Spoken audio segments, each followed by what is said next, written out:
at serbisyo publiko. Bombo Radio Philippines. Bombo Radio Philippines. Ang inyong number one at most trusted radio network in the country. Basta Radio Bombo! Oras sa Bombo Radio Iloilo, Philippine Standard Time, 52 minutos na nakaligad sa takna sining alas 11.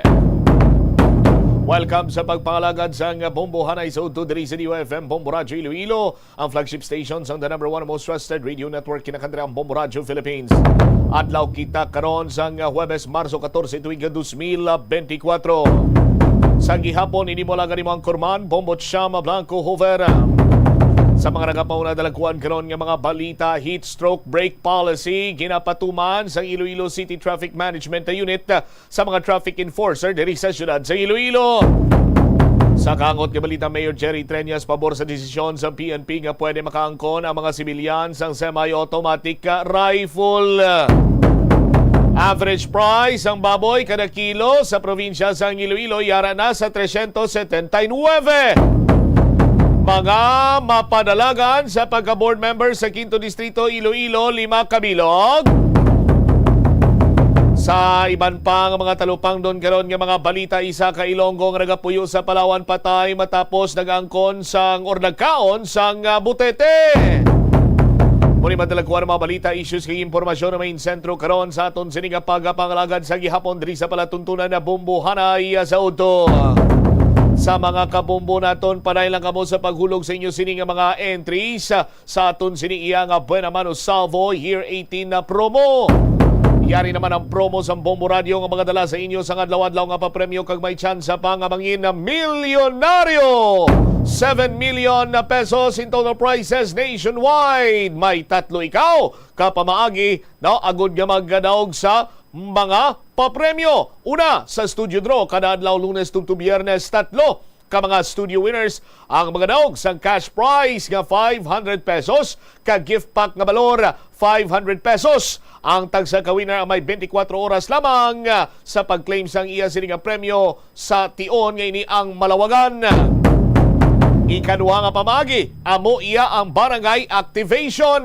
Kada Sabado, dalunta sa barangay ang kasadyahan kag papremyo sa aton nga barangay draw na pulo ang mga daog sang tag-1,000 ka pesos nga cash. Magluwas sina, mayara pa sa 500 pesos nga worth sang gift pack.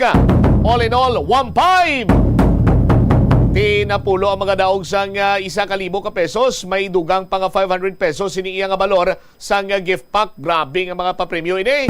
May cash prizes pagin nga nagaulat sa mga winner sa ato niya nga mga pampang. Tanan nga mga non-winning entry sa daily draw kag barangay draw ang qualified para sa aton sining nga grand draw. Kag sa grand draw mayara naman sang mangin kabahin sang Bombo Radio Philippines sa Millionaires Club kay hibalo naton diri do kung sino ay han ang masunod sining nga tagdaog sang 1 milyon ka pesos. Magluwas sina 50,000 pesos cash naman ang siguradong madaugan sa regional prizes sa Luzon, Visayas, Mindanao kag National Capital Region. Walang uuwing luhaan kay man sa 24 ka mga areas nationwide nga may Bombo Radio kag Star FM station. May guaranteed prize kita dira. Tatlo ang mga daog. Una, ang 15,000 pesos para sa first prize, 10,000 pesos sa second prize, kag 5,000 ka pesos para naman iya sa third prize sa winner. Ganyan pang ginaulat mo, magpasakop na sa Buena Mano Salvo Year 2024 promo. Simple lamang ang pag-intra hapos-hapos. Magbaka lang sa aton sining mga participating sponsors kag ipadala ang mga proof of purchase. Ano ba lang bumbutsa mga proof of purchase nga pwede namon ipasakop dira? Tandain nyo ini, Casino Ethyl Alcohol, 99.9% germs patay, alaga ang kamay. Isa ka cup o conceal o kun ining selyo bla, hindi gani label sa Casino Alcohol in any size or variant. Orokan, maayos ang buhay mo. Isa ka product sticker kun kupon nga may Bombo Radio promo title, Silver Swan, tama ang timpla. Isa ka empty stand-up pouch o kung paper label, at least 3/4 size sa Silver Swan soy sauce o kung sukang puti. R. Florete Pawn Shop and Jewelry, your Diamond and Pearl House, isa ka kupon sa kada isa ka gatos ka pesos nga balor sa pagbakal ukon pagprenda sang alahas. Surf powder, liquid ukon Fabcon, singling pero di mahalin. Isa ka empty sachet sang 65 grams, Cherry Fresh ukon isa ka empty pouch 64 ml sang Liquid Rose Fresh ukon empty sachet sang 25 ml Fabcon Blossom Fresh. Sa liwata kung surf powder, liquid ukon Fabcon ang inyong sininga paggagamiton, tandaan nyo gid 65 grams Cherry Fresh ukon 64 ml sang Liquid Rose Fresh ukon 25 ml sang Fabcon Blossom Fresh. Isulod ang mga proof of purchase sa sulod sang puti nga sobre legal size. Magambal ikaw nga legal size, long ina siya. Sagwa sang sobre isulat ang imong sininga pangalan, address, edad, phone number, contact number mo pirmahan. Kag week number 1 pa lang kita subong, no, kag ilakip dira ang inyong sininga napili nga proof of purchase. Ipadala sa Buena Mano Salvo Year 18 promo sa Star FM kag Bombo Radio, care of DYFM, Bombo, Radyo Iloilo, Mapa Street, Iloilo City. Ihulog diri sa studio sa Bombo Radio kung sa mga drop-box centers sa palibot sang syudad kag probinsya man sang Iloilo. Later on, istorya naton dugang pagid nga mga balita kag impormasyon ang pila ka miyembro sang Senado napaslawan nga makatipon sang enough signatures agod nga i-block o kung balabagan ang contempt order batok sa kay anointed or sa kay self-proclaimed appointed Son of God, Pastor Apollo C. Kibuloy. Amo ning ambal nato mga wanted siya. Wanted man siya kagapon lang kay gindagdagan man siya sa contempt order sa bahin sa House of Representatives. Now, kag sa karon bangod nga napaslawan nga makatipon sang 8 ka pirma ang pila ka miyembro or ang mga kaupod sa komitiba sang komitiba ni Senator Risa Ontiveros. Laban-laban na ining madagdagan sang warrant of arrest ining si Pastor Apollo C. Kibuloy. Last resort niya na lang ni ining pagsumiter sang show cause order sa sulod sa 48 oras. Yari ng Bombo News Center sa dugang mga balita, detalye karon sa mga nagapaunakag, mga mainit nga balita lokal, bantayan sa paday nga pagpalayag sa Bombo Aray Soto. Atensyon sa mga mahilig magamit sang aircon. Nagpaandam ang medical expert batok sa mga balatian nga mahimo makuha gikan sa sobra-sobra nga paggamit sini.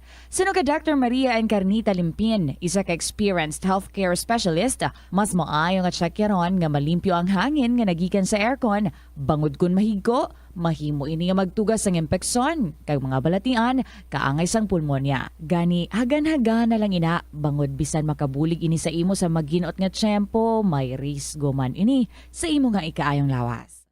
Sa pagbugtaw mo sa aga, cold baladayon nga tubig ang imo ginainom? Ay, dali lang, wait a minute para sa ininit. Sunod kay Dr. Deborah Weatherspoon, isa ka advanced practice nurse, mas maayo nga mag-inom sang Ito ang Bombo Radio Philippines. Fully digitalized. Numero 1 sa balita, komentaryo, drama at serbisyo publiko. Bombo Radio Philippines. Bombo Radio Philippines. Ang inyong #1 at most trusted radio network in the country. Sa Radyo Bombo! This is Bombo Network News Noontime Edition, broadcasting live at Bombo Radio Broadcast Center, Makati City, Philippines. Ngayon ay araw ng Huwebes, Marso 14, taong 2024. At ngayon sa ating mga headlines, ang Army Chief sinabing pinagsasanay na mga sundalo para sa bagong tungkulin sa external defense. Ang Department of Justice kinumpirma ang promosyon ng appointment at unappointment yan na aabot sa 122 ng mga prosecutors. Si Commission on Higher Education Chairman Prospero de Vera pinabulaan na ng mga parata ng isang suspendidong opisyal ng komisyon. Ang Philippine General Hospital naman hindi muna tumatanggap ng mga pasyente matapos ang sumiglap na sunog sa kanilang pasilidad. Ito namang bangkay ng treasure hunters na natrap sa kuweba na retrieve na sa Bukidnon. Sa ating international news dahil 27 mga bansa sa European Union inaprubahan na ang 5 billion euros na military aid sa Ukraine. Sa ating balitang pampalakasan, Pacman team nakahanda na sa posibleng laban kontra sa undefeated American boxer na si Conor Benn. At live nationwide via satellite, dumako na tayo sa detalye ng ating mga balita. Nagsasanay na ngayon ang mga sundalo para makatugon yan sa tawag ng sitwasyon. Ayon kay Philippine Army Chief Lieutenant General Roy Galido na ito ay bilang pagtalima sa kautusan ni Pangulong Ferdinand Marcos Jr. na i-transform ang hukbong katihan sa bago nitong tungkulin na tutukan nga itong external defense mula sa dating ginagawang pagtugon sa internal conflict. Ayon kay Galido, pangunahing pinagtutuunang pansin nila ngayon ay kung papaano sila i-organize bilang mga professionals at kung papaano palalakasin ang kanilang support system. Inihalimbawa pa ni Galido ang Combined Army Training Exercises o kung saan ilalagay sa isang lugar ang maraming units mula sa iba't ibang parte ng bansa. Ito ay ang ginagawaan niyang simulation exercises ng mga sundalo para sa posibleng security situation kung saan posibleng sakupin ang ating bansa. Paliwanag pa ni Galido, katulad din ito ng basketball na kailangang nagpa-practice para maging magaling at manalo sa laban. Samantala, sinabi ni Galido na bahagi rin ng reorganization ng Philippine Army ay ang pag-tap nila sa common skills na meron ang mga sundalo pero hindi certified kaya nakikipag-ugnayan na sila at nakikipag-partner sa TESDA para rito. Binigyan din ni Galido na hindi lang naman kasi paghawak ng baril ang dapat matutunan ng mga sundalo, kundi dapat ding maging marunong sa iba pang skills para yan sa pang-araw-araw nilang pamumuhay. Kabilang sa mga skills ng mga sundalo na kinukuhanan nila ngayon ng certification sa TESDA at driving, cooking at office management. Samantala, kinumpirma naman ng Department of Justice ang promosyon ng aabot sa 68 prosecutors at appointment naman ng 54 na iba. Ginawa na mismo ni Justice Secretary Sus Crispin Remulla ang anunsyong ito kasabay ng paghihikayat sa mga ito na sundin ng zero backlog policy. Sa isang pahayag naman, sinabi ng Department of Justice na 122 na mga prosecutors, 5 mula sa Office of the Security and Justice Prosecution Staff na na-promote na. Ang iba naman ay nasabing numero ay mula naman sa mga rehiyon ng Ilocos, Cagayan Valley, Central Luzon, Mimaropa, Calabarzon at maging sa Metro Manila. Ayon pa kay Remulla, pinakamataas na posisyon na iginawad sa Prosecutor 5 at Prosecutor 4 na ibinigay naman sa mga nakatalaga sa Office of the Secretary of Justice Prosecution Staff at Regional of Provincial at City Prosecution Offices. Dahil dito, inaasahan ng ahensya na matugunan ang kasalukuyang mabigat na trabaho sa prosecutorial force at matiyak ang mabilis na paglutas sa mga kaso. Layunin rin ito na muling buhayin ang tiwala ng mga tao sa criminal justice system ng Pilipinas. Oras, 4 na minuto makalipas ang alas 12 ng tanghali. Mariing pinabulaanan ni Commission on Higher Education Chairperson Popoy De Vera ang mga ibinabatong paratang sa kanya ng isang suspendidong opisyal ng komisyon na si Commission on Higher Education Commissioner Aldrin Darilag. Ginawa ni De Vera ang pahayag matapos nitong sampahan nga ng reklamo sa ombudsman ng suspendidong opisyal. Kabilang sa mga reklamong inihain laban sa naturang commissioner ay ang paglabag sa graft and corruption at maging ang grave abuse of authority. Pinaratangan ni Darilag si De Vera na binigyan nito ng pabor ang Aspen o isang supplier para makakuha ng kontrata sa naturang komisyon. Bilang tugon ay sinabi naman ni De Vera na wala siyang kontrol o posisyon o wala siya sa posisyon para magawang manipulahin ang mga procurement ng ahensya. Ito ay bahagi niya ng Bids and Awards Committee ng Commission on Higher Education. Iginiit pa nito na ang anumang issue hinggil sa paglabag sa bidding procedure ay dapat na ilapit sa CHED Commission and Bank o sa Board of Regents ng mga SUCs para maresolba ito. Nilinaw nito na ang dahilan ng pagkakasuspindi naman nitong si Darilag sa loob ng 70 araw ay nagmula naman yan sa direktiba ng Office of the President na siya namang in-issue ng Executive Secretary. Bukod dito ay naglabas na rin ng kautusan ng Office of the President sa Commission on Higher Education na bumuo ng mga fact-finding committee na tututok naman sa aligasyon laban kay Darilag. Samantala, mabibigyan na ng Social Security System coverage ang nasa mahigit kalahating milyon ng mga temporary government workers sa Pilipinas. Bahagi ito ng membership expansion program ng Social Security System na layuning mabigyan maging ng temporary government workers ang eligibility para yan sa compensation benefit nito. Ayon sa naturang state-run firm, sa ilalim ng kanilang programa ay mabibigyan ng benepisyo ang mga state employees na nasa ilalim naman ng job order o contract of service arrangements na kapwa hindi naman covered ng government service insurance system. Ang naturang programa ay pinangalanang Kasangga Collect na nagpapaintulot sa mga temporary public workers na magparehistro ng kanilang sarili bilang self-employed member habang ang kanila namang mga organizations ang magkokolekta at magre-remit ng kanilang mga contributions sa SSS.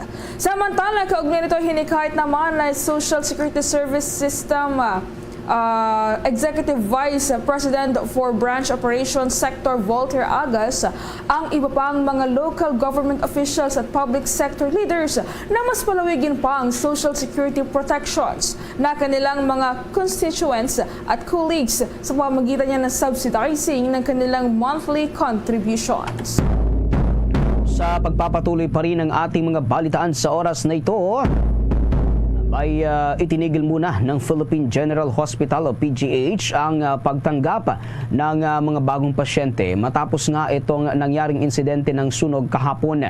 Ayon kay Philippine General Hospital spokesperson Dr. Jonas Del Rosario, ginawa nila ito para yan sa kaligtasan ng mga pasyente, lalo't limitado itong mga lugar na maaaring magamit sa naturang ospital.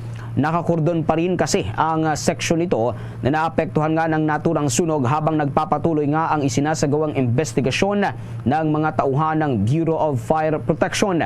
Sa kabila nito, naibalik na rin sa kanilang ward ang 173 pasyenteng inilikas kahapon dahil yan sa naturang sunog. Pinapayuhan naman ang ibang nais na magpagamot na magtungo muna sa ibang pampublikong pagamutan na malapit sa kanilang pasilidad, kagaya ng Ospital ng Maynila na nasa Rojas Boulevard sa naturang syudad. Inatasan naman ng Department of Agriculture ang pamunuan ng National Food Authority na bigyan ng priority ang paglalaan ng buffer stock bilang paghahandayan sa mga disaster response tuwing may kalamidad at tumatama sa ating bansa. Sa isang pahayag, sinabi ng Department of Agriculture Assistant Secretary Arnel de Mesa na kabilang sa mandato ng National Food Authority na masigurong sapat ang supply ng stock ng bigas.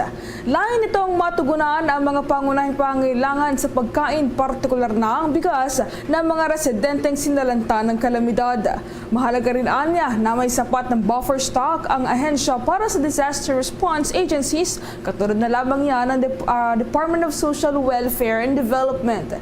Iniulat rin kasi anya ng State Weather Bureau ang posibleng banta ng La Nina sa ating bansa pagkatapos naman ang pananalasa ng El Nino phenomenon.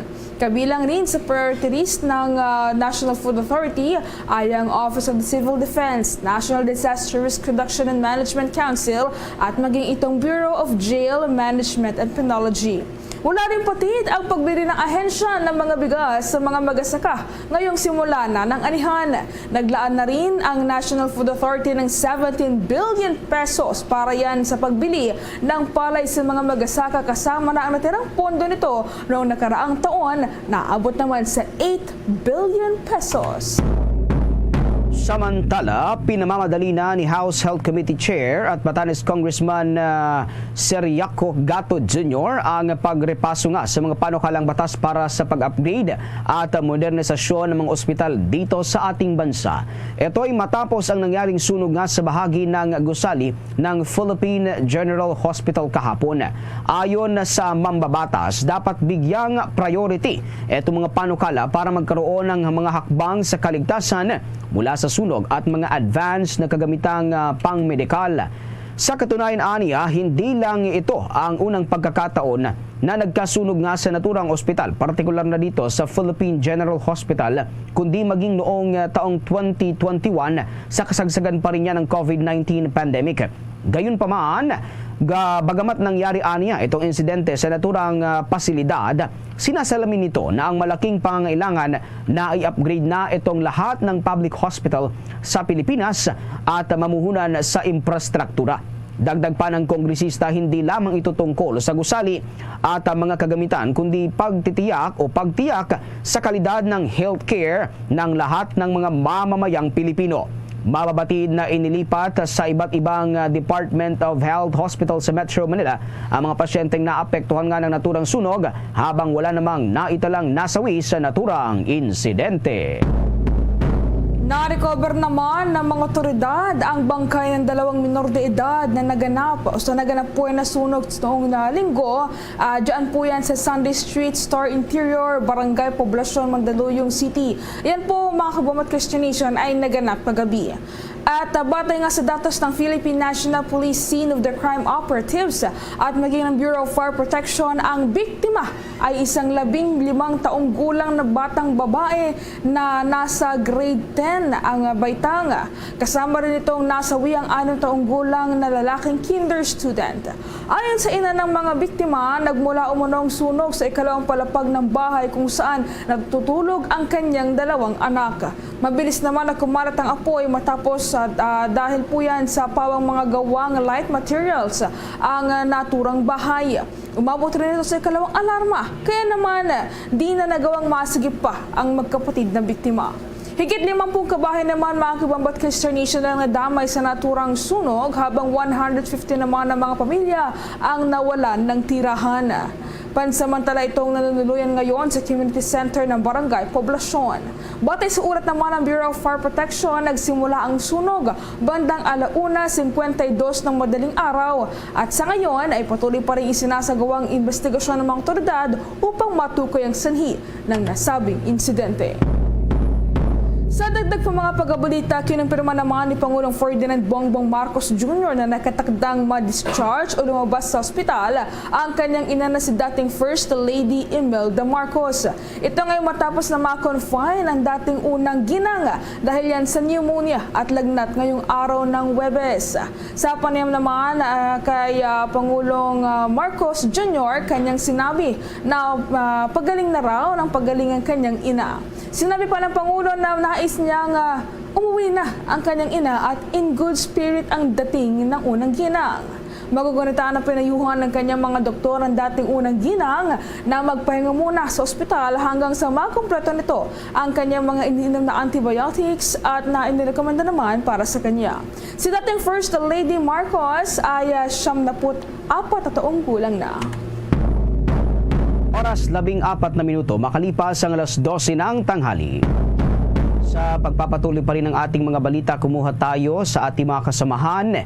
Ito namang magandang ani ng bigas sabi inaasahan ngayong taon. Ito namang si Finance Secretary Recto, inaasahan din ang surplus ng ilang produkto dahil yan sa El Nino. Ang buong detalye sa pag-uulat ni Bombo JC Galvez. Inaasahan ang magandang ani ng bigas sa bansa ngayong taon. Itong inahayag ni Department of Finance Secretary Ralph Recto, base na rin niya sa ibinigay na katiyakan sa kanya ni Agriculture Secretary Francisco Chu Laurel Jr. Paliwanag ni Recto, dahil tumaas ang presyo ng bigas noong nakaraang taon, maraming nagtanim ng mga magsasaka.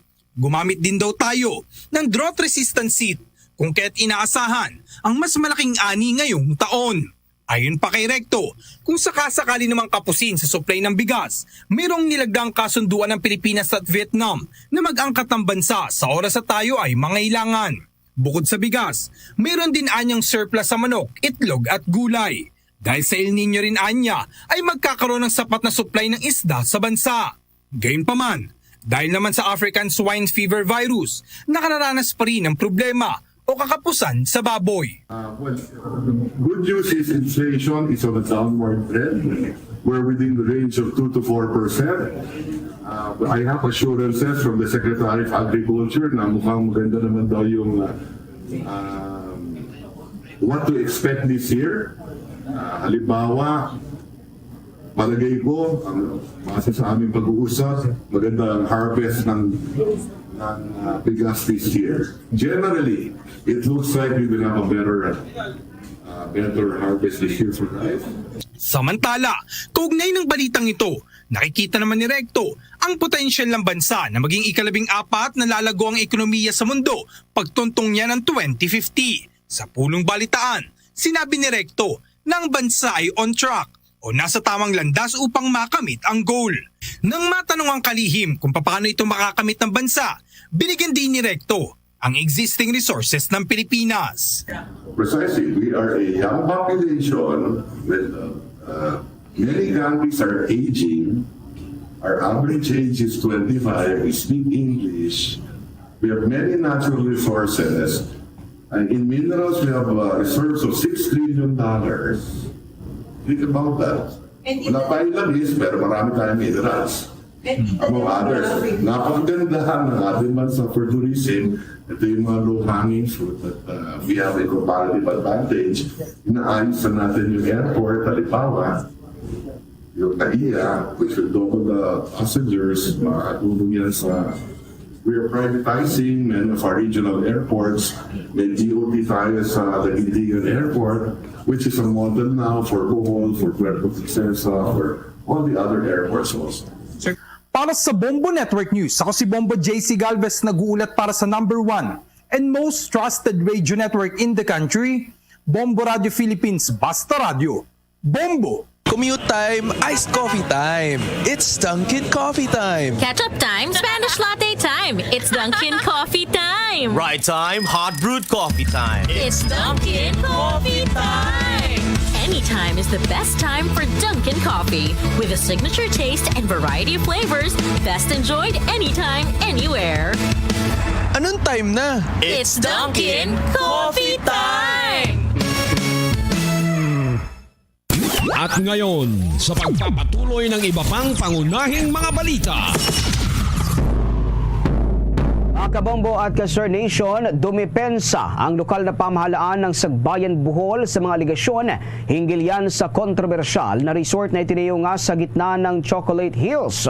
Ito ay matapos ang magkakasunod na naging pahayag ng Department of Environment and Natural Resources, maging ng Department of Tourism at maging ng ilang mga mambabatas kaugnay sa umunoy yung mga paglabag ng naturang viral na Captain's Peaks Resort na pumukaw din ng batikos mula sa publiko. Sa isang pahayag ay sinabi ni Office of the Sagbayan Mayor Executive Secretary Felito Pon na wala silang natanggap na anumang temporary closure order mula sa Department of Environment and Natural Resources laban sa naturang resort. Aniya, kahapon lamang doon nila nalaman na mayroon pang kautusan ng nasabing ahensya na ipasara nga ang naturang resort dahil wala naman aniyang ibinibigay sa kanilang furnish copy nito. Sad pa ni Pon, kung batid-anya nila ito ay hindi na nila pahihintulutan pa for renewal nga ang nasabing resort. Kaugnay nito ay sinabi rin niya na mayroon silang natanggap na ilang aplikasyon na may kaugnay sa nasabing resort noong taong 2018. Ngunit ang mga ito naman anya ay nai-refer na sa Protected Area Management Board. Gayunpaman ay giniit naman ng opisyal na agad nilang i-revoke ang business permit ng nasabing resort kung mapatunayang may naging paglabag ito sa batas. Kung maalala, una na rin sinabi ng Department of Tourism na hindi accredited sa kanilang tanggapan ang naturang kontrobersyal na resort. Habang ito namang Department of Environment and Natural Resources ay sinabing naglabas ito ng Notice of Violation laban dito nang dahil yan sa pag-ooperate ng walang kaukulang permit o certificate. Habang kasalukuyan na rin itong pinaiimbestigahan ng ilang mambabata sa Senado upang alamin kung gaano kalawak ang naging paglabag nito at kung paano nakalusot ang pagtatayo nitong resort sa gitna yan ng naturang Chocolate Hills. Isinusulong ngayon ni anak Kalusugan Portis Representative Ray Reyes na ibaba ang documentary stamp tax sa mga lotto tickets ng PCSO at nang sa gayon ay mas maraming mga Pilipino ang makikinabang sa medical assistance funds ng ahensya. Ayon kay Reyes, ang pagbabawas sa documentary stamp tax na sa 10% mula sa kasalukuyang 20% ay lalong magpapalakas pa sa kabuuang pondo ng Philippine Charity Sweepstakes Office Medical Access Program. Batay sa datos ng ahensya, madadagdagan ng 4 na bilyon ang kanilang charity fund para yan sa medical assistance dahil yan sa pagbabawas ng naturang tax. Sinabi naman ng kongresista na ang charity fund ng ahensya ay umabot na sa 18.3 billion pesos noong nakaraang taon, subalit 67% naman o nasa 12.2 billion pesos ay napunta sa documentary stamp tax. Ayon pa kay Reyes, sa naging pagdinig ng Kongreso, dapat alaman din na malaking porsyento ng charity fund ng ahensya ang kinakain ng documentary stamp tax. Dahil dito, tinatayang aabot sa 11% lamang o 2 billion pesos ang nailagay ng medical access program ng ahensya noong nakaraang taon.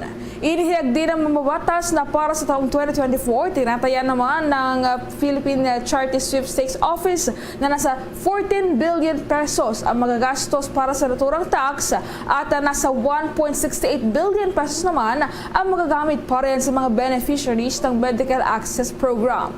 Sabi ng mamabatas, isa sa may akda ng House Bill No. 9277 o ang Capital Markets Efficiency Promotion Act na layong amyendahan ng tax code sa pamamagitan naman yan ng pagbaba sa stock transactions mula yan sa 0.6% sa 0.1% sa stock value. Ang nasabing panukalang batas ay magsusulong din para ibaba ang documentary stamp tax ng Philippine Charity Sweepstakes Office mula 20% at magiging 10% na lamang ito. Ang House Bill No. 9277 ay inaprobahan sa third and final reading kung saan 270 na mga kongresista ang bumoto ng pabor, 3 naman ang kontra at isa ang nag-abstain. Sa karagdagan pa ring mga balita sa oras na ito, nagpaabot din ng tulong ang Department of Social Welfare and Development sa mga Filipino seafarers na biktima nga ng pag-atake ng Houthi rebels sa Gulf of Aden. Ayon sa ahensya na mahagi ito ng 10,000 pesos na tulong, pinansyal yan sa ina ng isa sa 2 tripulante habang may bukod din na tulong na ang natanggap naman ng naulilang pamilya ng isa pang seafarer na nasawi nga sa naturang insidente. Bukod dito ay nakatanggap din ng tig 20,000 pesos na cash at food assistance ang 11 tripulanteng nakaligtas sa nasabing pag-atake na pawang mga nakabalik na muli dito sa bansa. Ayon sa Department of Social Welfare and Development, ang tulong at suporta na kanilang ipinamahagi sa naturang mga biktima at kanilang mga pamilya at bahagi yan ng kanilang pagkilala sa mga pagsubok na kinakaharap ng mga survivors sa ginawang missile attack ng Houthi rebels sa kanilang barko. Matatandaan na nitong Marso 6 ng kasalukuyang taon, 2 Pinoy seafarers ang nasawi sa pag-atake ng Houthi rebels habang 13 naman sa kanilang mga kasamahan ang nakaligtas, ngunit 3 sa mga ito ang sugatan. Inihig naman ng Commission on Population na isa ang labis sa paggamit ng social media sa mga pangunahing sanhi ng nagkakaalarmang pagtaas ng bilang ng mga kaso ng teenage pregnancies sa Pilipinas. Ayon kay Popcom Knowledge Management and Communication Division Acting Chief Maylene Kiray, ito ay sa kadahilan ng labis raw ang pagkakalantad ng mga kabataan sa pornography. Batayan niya sa isang pag-aaral patungkol sa young adult fertility and sexuality sa Pilipinas noong kasagsagan ng COVID-19 pandemic ay nakapagtala ang bansa ng paglala sa bilang ng mga lantarang pornografiya sa social media. Samantala, ayon naman sa Philippine Statistics Authority and Civil Registry Records, ang mga kaso na naitala ng teenage pregnancy sa buong bansa ay tumaas naman mula sa 130,000 noong 2021 patungo yan sa mula yan sa 150,000 sa nabilang po na naitala noong taong 2022. Kung kaya't inimunukahin naman ng opisyal na dapat ipatupad ang mga lokal na pamahalaan ng pag-asagawa ng sex education programs sa mga batang may edad na 10 hanggang 19 na taong gulang na kabataan upang mabigyan ng mga ito ng kaalaman at mabawasan na rin ang kaso ng teenage pregnancy sa Pilipinas. Samantala, nagwawala ang Philippine Statistic Authority sa kumakalat na sa social media post na namimigay umano sila ng cash aid sa mga nagparehistro sa Philippine Identification System. Batay sa kumakalat na post, makatatanggap umano ng 5,000 piso ang nagparegister sa PhilSys at sa mga mayroon ng national ID. Ngunit mariin ito ang pinabulaanan ng naturang ahensya at sinabing walang katotohanan ito. Binigyan linaw din ng ahensya na kahit maaaring gamitin ang national ID sa iba't ibang transaksyon, kabilang na ang pagtanggap ng benepisyo at ayuda mula sa ating pamahalaan, ito ay hindi otomatikong ibinibigay dahil may mga rules and regulations sa mga ahensyang magbibigay ng anumang klaseng asistensya. Kaugnay nito, sinabi rin ng aktor na si Matteo Godicelli na walang katotohanan ng kumakalat na video na kabilang sila ng kanyang asawang si Sarah Geronimo sa namimigay nga ng naturang cash aid para yan sa mga nagparehistro sa PhilSys o itong sa mga mayroong national ID. Ito raw ay isang scam at kinakailangang mag-ingat ang publiko. Dahil dito, pinaalalahanan naman ng Philippine Statistic Authority ang publiko na huwag basta-basta magbigay ng personal na impormasyon kapalit ng anumang halaga. Bombo International News. Ibinunyag ng United Nations Agency for Palestinian Refugees na napatay ng mga Israeli forces ang isang staff nila at sugatan naman 22 iba pa. Naganap ang insidente habang nagasagawa sila ng food distribution center sa Rafah ng Southern Gaza Strip. Sinabi ni UNRWA Chief Philip Lazzarini na binabaliwala raw ng Israel ang mga international na mga tulong. Iniulat naman ng Hamas-run Health Ministry na nagasagawa ng airstrike ang Israel na ikinasawi naman ng 5 katao. Ang Rafah ay siyang lugar na tinakbuhan ng nasa 1.4 million ng mga Palestino matapos na paigtingin pa ng Israeli Defense Forces ang kanilang military operation. Mula nang magsimula ang labanan ng Israel at Hamas sa Gaza ay pumalo na sa mahigit 31,200 na mga individual ang napatay. Magagunitang nagpasya ang United States na maglagay ng temporaryong pantalan para may madaanan ng mga barko na may dalang mga tulong na pagkain sa mga naapektuhan ng naturang kaguluhan sa Gaza. Bombo Sports News. Ay nakalatag na ang ipinatutupad na seguridad sa opening ceremony ng Paris Olympics. Ayon kay French Interior Minister Gerald Darmanin na kahit na wala silang namomonitor na banta mula sa terorista ay minabuti nilang higpitan ng seguridad sa Olympic at Paralympic Games sa Paris. Inaasahan kasi na mahigit 600,000 na katao ang manunood sa opening ceremony kung saan ilan sa mga plano nila ay gawin ang opening ceremony sa outdoor dahil sa tiyak na kulang ang magiging kapasidad ng Stade de France, ang pangunahing stadium. Ilan sa mga maaaring paghigpit ay ang pagbabawal naman sa paggamit ng mga drones. Napatay ang isang prison guard ng pagbabarilin habang nagmamaneho papasok sa loob ng Ilocos Sur Provincial Jail sa Bantay, Ilocos Sur. Makikita sa kuha ng CCTV footage ang isang motorcycle rider na naghihintay sa tabi ng kalsada papasok ng pasilidad. Pagdating naman ng sasakyan ng biktima, biglang pinagbabaril ng rider ang driver nito.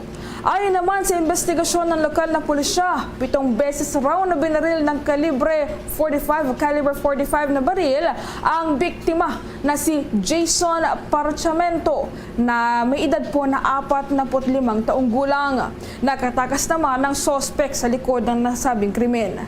Samantala, tumanggi namang magkomento ang mga kinakasama o ang kinakasama ng biktima habang patuloy pa rin ang investigasyon hinggil sa posibleng motibo.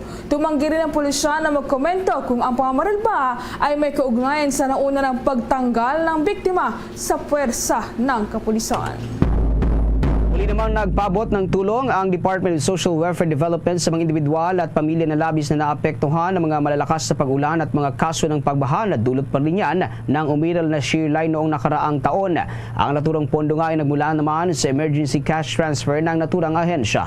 Abot sa 16,235 ng mga benepisyaryo mula sa Katarman, Northern Samar ang nakatanggap ng naturang tulong pinansyal. Nakapagbigay rin ng ahensya ng payout sa mga bayan ng Lavesares, San Jose, Gamay, Lapinig, Mapanas, Palapag, Allen, Bubon at Lope de Vega, Rosario, Katubig, Lawang at iba pang lugar sa naturang lalawigan. Batay sa datos naglaan ng ahensya, partikular na itong Department of Social Welfare and Development Field Office 8 ng 300 million pesos na ayuda para naman yan sa 110,968 na mga benepisyaryo. Ito ay nagmula naman sa mga probinsya ng Northern Samar. Ang emergency cash transfer ay isang tulong pinansyal na binibigay ng ahensya sa mga naapektuhan ng mga kalamidad dito sa ating bansa. Kinumpirma naman ng Department of Migrant Workers na uuwi na sa bansa. Ngayong araw po yan ang dalawang seafarers na malubhang nasugatan ng missile attack po yan sa Houthi rebel doon sa bahagi ng Gulf of Aden. Ito nga ang iniulat ni Department of Migrant Workers Officer in Charge Hans Leo Kakdak na itong dalawang Pinoy crewmen ay isasakay sa air ambulance. Tiniyak naman ni Kakdak ang full assistance sa suporta na ibibigay ng ng pamahalaan sa dalawa pagdating dito sa bansa. Isa sa kanila ay nasunog ang muka habang naputulan naman ng paa ang isa pa. Samantala kinumpirma naman ng Department of Foreign Affairs na hindi pa rin ma-retrieve ang labi ng dalawa pang Pinoy na nasawi sa naturang pag-atake matapos na masunog nga itong MV True Confidence na barkong sasakyang pandagat po yan na inatake nga nitong Houthi rebels sa sinasakyan ng naturang mga Pinoy seafarers. Samantala, nakauwi na nga sa bansa ang tatlong distressed overseas Filipino workers mula naman sa Bahrain. Kabilang dito ang 81 taong gulang na babaeng overseas Filipino workers na may medical condition.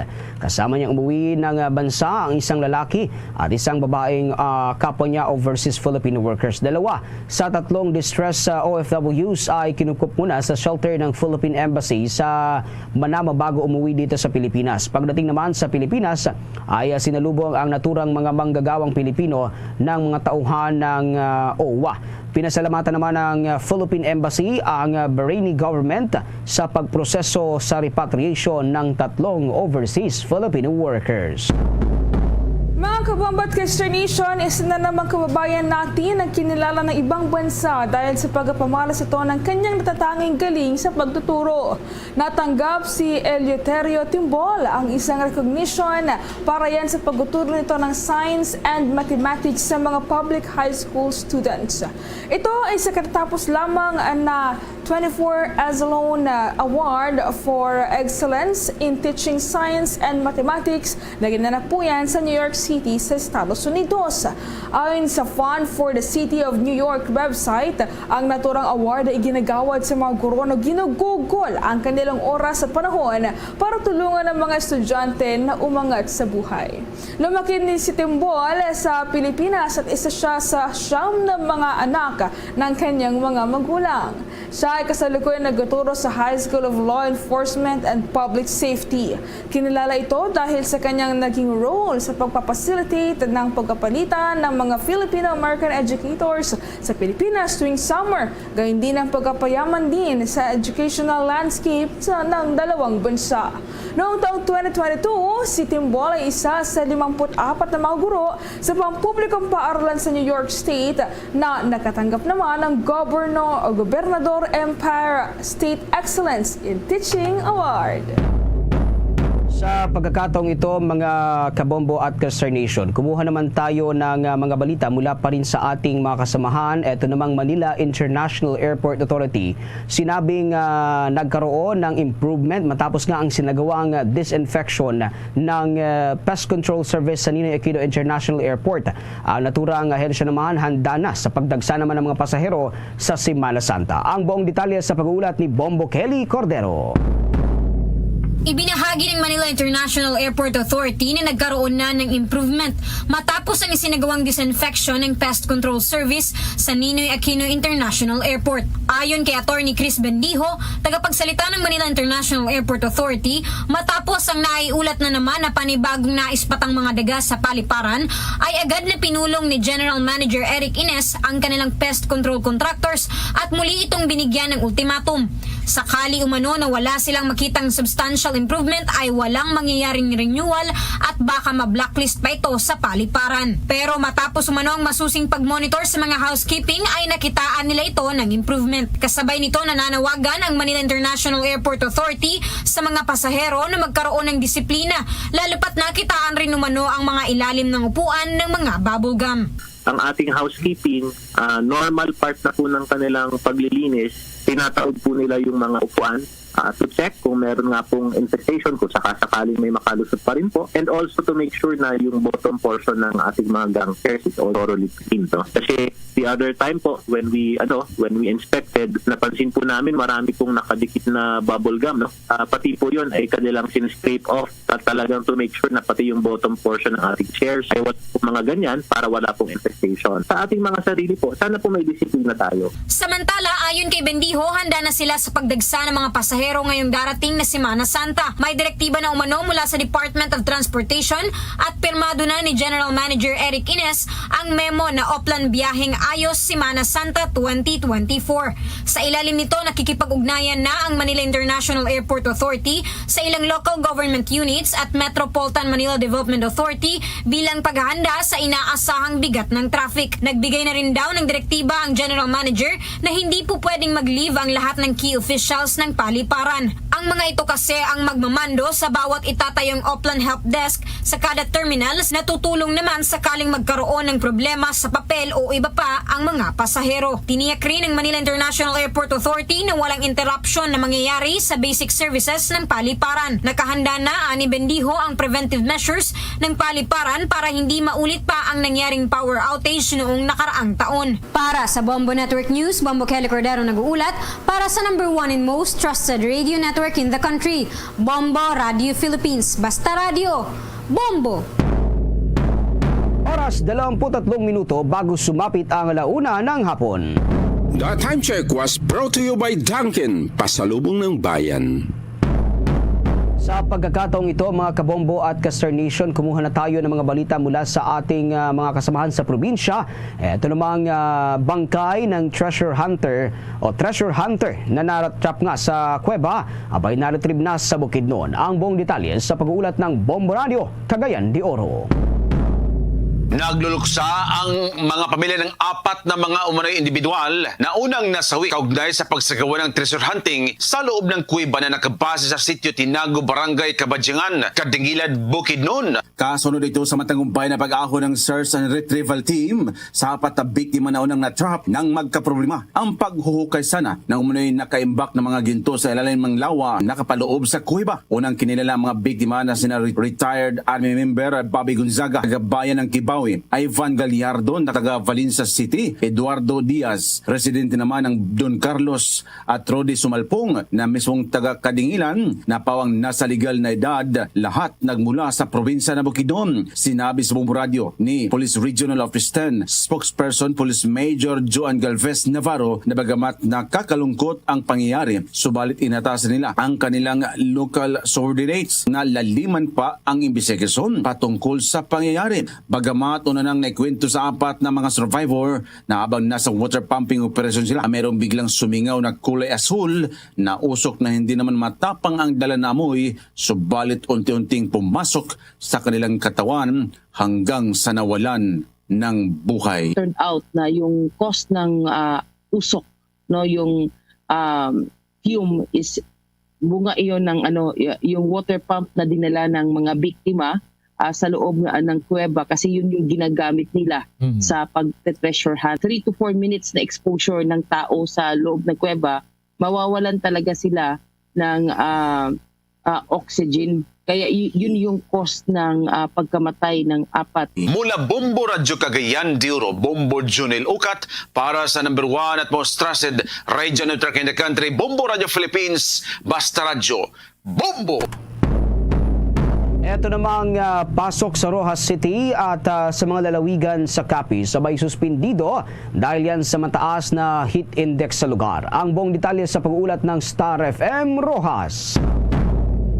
Suspendido ang face-to-face classes mula preschool level hanggang senior high school level dahil sa napakatinding init na nararanasan sa Rojas City. Ayon kay Rojas City Communications Group Head, Mr. Melvin Galagate, ang Local Disaster Risk Reduction and Management Council ng Rojas City ay nagpulong-pulong para sa suspensyon ng pasok dahil sa nararanasang matinding init ng panahon sa magkakasunod na araw na umabot pa sa 42 degrees Celsius. Para sa interes at proteksyon ng mga mag-aaral, maging ng mga guro at mga magulang, naglabas ang gobyerno ng Executive Order No. 11 Series of 2024 o ang Localized Suspension of Face-to-Face Classes na magpapatupad ng suspensyon ng klase epektibo ngayong araw ng Huwebes hanggang araw ng Biyernes. Dagdag pa dito, napagkasunduan din ng konseho na sa susunod na mga araw kung ang heat index sa Rojas City ay tumaas pa sa 40 degrees Celsius, otomatiko na ipapatupad ang suspensyon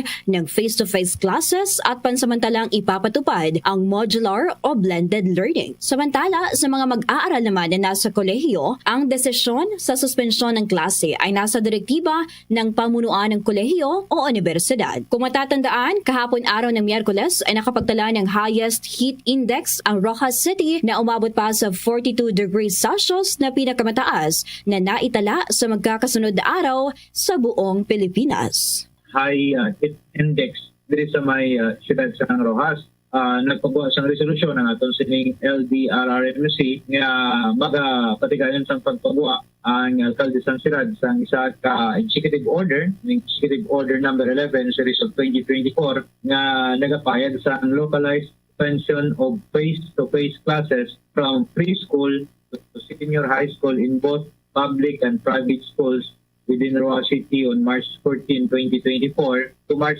15, 2024 Friday due to high heat index as experienced and forecast by Philippine Atmospheric Physical and Astronomical Service Administration.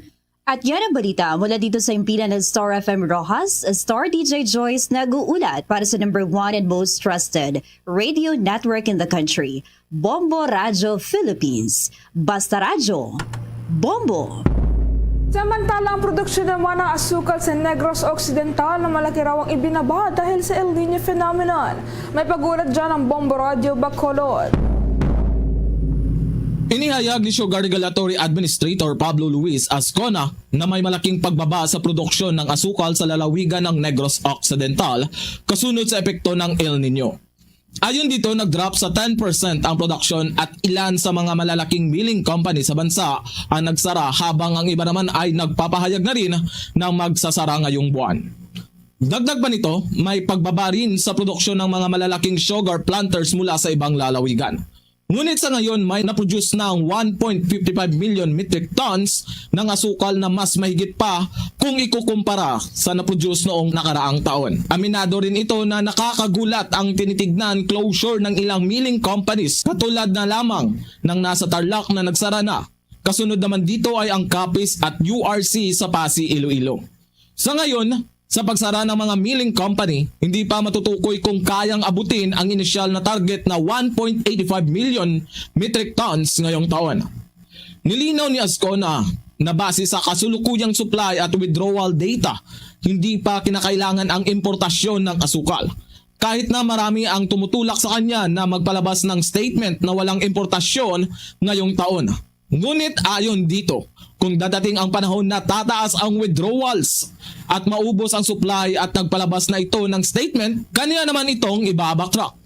It is very well stated in the sugar order that based on our current supply and withdrawal data, we do not need to import as of this time. So some people wanted me to make a statement that we will not import in 2024. However, it's only March. And we really don't know if withdrawals suddenly increase and we run out of sugar. And I've already made that statement. I will have to backtrack on a statement. So I'm sure all these people know that that statement is not possible. Para sa Bombo Network News, ito si Bombo Denver Quijano. Para sa number 1 and most trusted radio network in the country, Bombo Radio Philippines, Basta Radyo, Bombo! Ito namang isa sa pinakamalaking universidad sa Western Visayas na tinaguriang Home of the Top-Notchers abay nalalagay sa kontrobersiya matapos mag-leak umano itong questionnaire sa entrance examination nito. Ang detalye sa pag-uulat ng Bombo Radio Iloilo. Nalagay ngayon sa kontrobersya ang isa sa pinakamalaking universidad sa Western Visayas matapos nag-leak umano ang test questionnaire sa college admission test kung saan higit sa 20,000 mga estudyante ang kumuha ng pagsusulit. Sa brayam ng Bombo Radio Iloilo kay Dr. Joselito Villaruz, presidente ng West Visayas State University, sinabi nito na bumuo na siya ng komitiba na siyang mamumuno sa investigasyon sa umano'y nangyaring leakage. Ayon kay Villaruz, natanggap na nito ang formal complaint kung saan ang kumalat na questionnaire ay kapareho mismo sa laman ng pagsusulit na kinuha ng isa sa mga takers. Tinitingnan din rin umano nila ang anggulo na posibleng may gusto lamang manira sa integridad ng universidad na tinaguri ang Home of the Top-Notchers kung saan lagi itong nangunguna sa bansa sa nursing licensure exam, licensure examination for teachers at physician licensure examination. Ang West Visayas State University ay isang state university kung saan 100% na libre ang matrikula kagaya ng tuition, miscellaneous at student fund. Napag-alaman na sa College of Law rin sa nasabing universidad, nagtuturo si First Lady Liza Araneta Marcos. My knee-jerk reaction actually was to conduct an urgent investigation of this matter to establish the authenticity of the claims that there was indeed a leak, there was indeed a leak or wala. So an investigation is currently ongoing. The university always maintains the integrity of the assessment methods or examinations that we give. We give authentic assessment of our students. Si Dr. Joselito Villaruz ang presidente ng West Visayas State University. Para sa Bombo Network News, ito si Bombo Ayan Gahete. Para sa number 1 and most trusted radio network in the country, Bombo Radio Philippines. Basta Radio! Bombo! Samantala, ang Bicolana Indigenous People Unit Focal Person nagiging kinatawan raw ng Pilipinas sa pilot implementation ng Luxembourg Global Learning Event. May pag-ulat siya ng Bombo Radio Legazpi. Inaasahan na magdadala ng maraming mga oportunidad para sa Pilipinas ang pagiging bahagi ng bansa sa isang event ng United Nations sa Europa. Sa panayam ng Bombo Radio Legazpi kay Hanilin Milyamina Lopez, sinabi nito na malaking karangalan na maging kinatawan ng bansa sa pagdalo sa Luxembourg Global Learning Event na pangungunahan ng United Nations Office for the Coordination of Humanitarian Affairs. Kabilang kasi ang Pilipinas sa mga inimbitahan na dumalo sa pilot implementation ng programa kasama ang Colombia, Nigeria at South Sudan na layunin ng aktibidad na magkaroon ng community engagement sa mga nagbibigay ng humanitarian intervention at serbisyo sa mga marginalized at vulnerable sectors. Si Lopez kasi ang kasalukuyang Regional Indigenous People Unit Focal Person ng Department of Social Welfare and Development Bicol. Iginiit nito ang kahalagahan ng pagrepresenta sa mga katutubo upang walang maiwan sa pag-unlad ng isang komunidad. Positibo naman si Lopez na malaking tulong ang pagdalo niya sa aktibidad upang maibahagi ang sitwasyon ng pamumuhay sa Pilipinas, lalo pat maraming mga donors ang dadalo. Yung resilience-based participatory community appraisal na kung saan po tinitingnan po nila yung mga community assets, yung strengths po ng community para po maging tailored fit yung bawat intervention, humanitarian intervention sa ating pong mga komunidad o sa mga tao po sa komunidad. Para sa Bombo Network News, mula rito sa Bombo Radio Legazpi, ito si Bombo Romela sa Kayan Wanda sa nag-uulat for the number 1 and most trusted radio network in the country, Bombo Radio Philippines. Basta Radio, Bombo! Balita pa rin mula sa ating mga probinsya, ito namang depresyon abay posibleng rason sa pagpatay ng isang ama sa kanyang mag-iina sa loob yan ng kanilang tahanan sa Hawaii. May detalye ang Bombo Radio Vegan. Posibleng depresyon ang rason kung bakit pinatay ng isang lalaki ang kanyang asawa at 3 anak bago nito kinitil ang kanyang sarili sa kanilang mismong tahanan sa Hawaii. Ang mga anak ng suspect ay nasa edad na 10, 12 at 17. Sa panayam ng Bombo Radio Vegan kay Bombo International News Correspondent Lydia Pavon na nasa Honolulu, Hawaii, Mayroong mga nakarinig sa nangyaring pag-away sa loob ng tahanan ng Oda family noong araw ng linggo kaya sila tumawag sa otoridad. Aniya muli nakatanggap ng tawag ang mga pulis sa sumunod na araw kaya nagresponde sila pero walang umanong sumagot kaya agad ding umalis. Ngunit nang nakatanggap muli ng isa pang tawag, doon nila pinasok ang bahay at nakita ang 4 na biktima na mayroong maraming saksak sa katawan. Narekobre rin ang bangkay ng ama na hinihinalang suspect, ngunit iniimbestigahan pang rason ng kanyang pagkamatay. Gayunman, hindi na naglabas pang otoridad ng ibang detalye kung anong nakita nila sa nasabing bahay bilang respeto sa privacy ng nasabing pamilya at dahil na rin ongoing pang investigasyon kahit na kumpirmang murder-suicide ang nangyari. Idinagdag ni Pavon na mayroong chiropractor business ang suspect at sinabi ng mga kliyente nito na mayroon silang nakikitang pagbabago sa ugali. Payo pa nito sa mga mayroong mga problema na humingi ng tulong kung kailangan upang magkaroon ng maayos na relasyon sa pamilya at sa ibang tao. Because they want to protect the privacy and sensitive details of the crime. The next step is to find next of kin. Yan ang ulat mula rito sa Bombo Radio Vegan para sa Bombo Network News. Ito si Bombo Sayrilan Gabriel nag-uulat para sa #1 and most trusted radio network in the country, Bombo Radio Philippines. Basta Radyo, Bombo!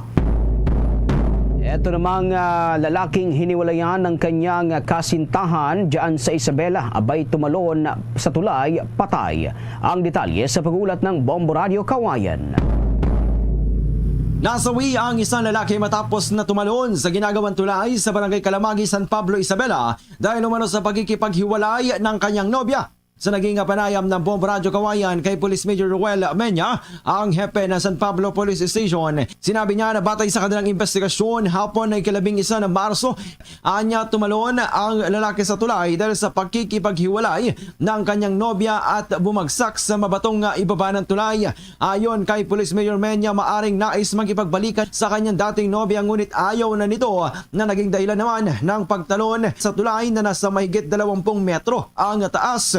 Nagawa pa namang isugod ng mga rescuers sa Milagros District Hospital sa Kabagan, Isabela, ngunit binawian din ito ng buhay habang nilalapatan ng lunas. May buhay pa siya nung ating sinaklolohan na pinagsanib na puwersa ng ating kapulisehan, ang MDRRM o personnel at saka mga BFP personnel at naitakbo pa sa hospital ng Milagros District Hospital sa may parte ng Kabagan, ma'am.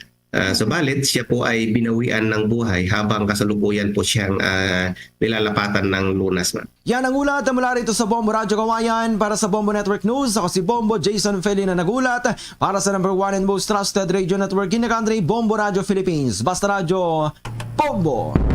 Samantala si Israeli Ambassador naman nakipag-usap kay Vice President Sara Duterte tungkol sa International Holocaust Day. May pagulat dyan ng Bombo Radio Lawag. Sinabi ni Israeli Ambassador Ilan Flas ang nakipag-usap siya kay Vice President Sara Duterte tungkol sa International Holocaust Day. Anya, sinimulan nila ang programa kasama ang Departamento ng Edukasyon, maigit 2 taon na ang nakararaan. Ang programa ay ginaganap taon-taon sa araw ng Enero 27 bilang pagdiriwang ng International Holocaust Commemoration Day.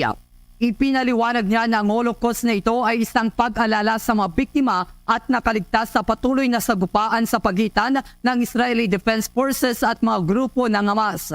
Ibinunyag niya na nakausap nila si Vice President Sara kung saan nagpasya ang bansang Israel na magsagawa ng exhibition sa Holocaust upang ipakita sa Pilipinas at sa mga Pilipino upang maunawaan ang layunin nito. Bumisita ang Israeli Embassy sa bansa kamakailan kung saan ipinaliwanag nito kung ano ang layunin ng programang ito. We started the program with DEPED 2.5 years ago of commemorating the Holocaust. Every year, as in the 27th of January, is the International Commemoration Day, where it's the day that the death camp called Auschwitz-Birkenau was released. Yan ang ulat mula rito sa Bombo Radio Luwag. Ito si Bombo Ram Nikimuyuga para sa #1 and most trusted radio network in the country, Bombo Radio Philippines. Basta Radio, Bombo! Bombo Sports News. Ito namang Pacman team abay nakahanda na sa posibleng laban nga kontra sa undefeated American boxer na si Conor Ben. Ang detalye sa tinutukan niya ng Bombo Radio Jensen. Handa ang Pacman team kung sakaling matuloy ang Pacquiao-Ben fight. Ito ang naging pahayag ng coach ni 8th Division World Boxing Champion Manny Pacquiao na si Buboy Fernandez. Kaugnay ng balitang babalik si Pacman sa kanyang professional boxing career para harapin ang American at undefeated boxer na si Conor Ben.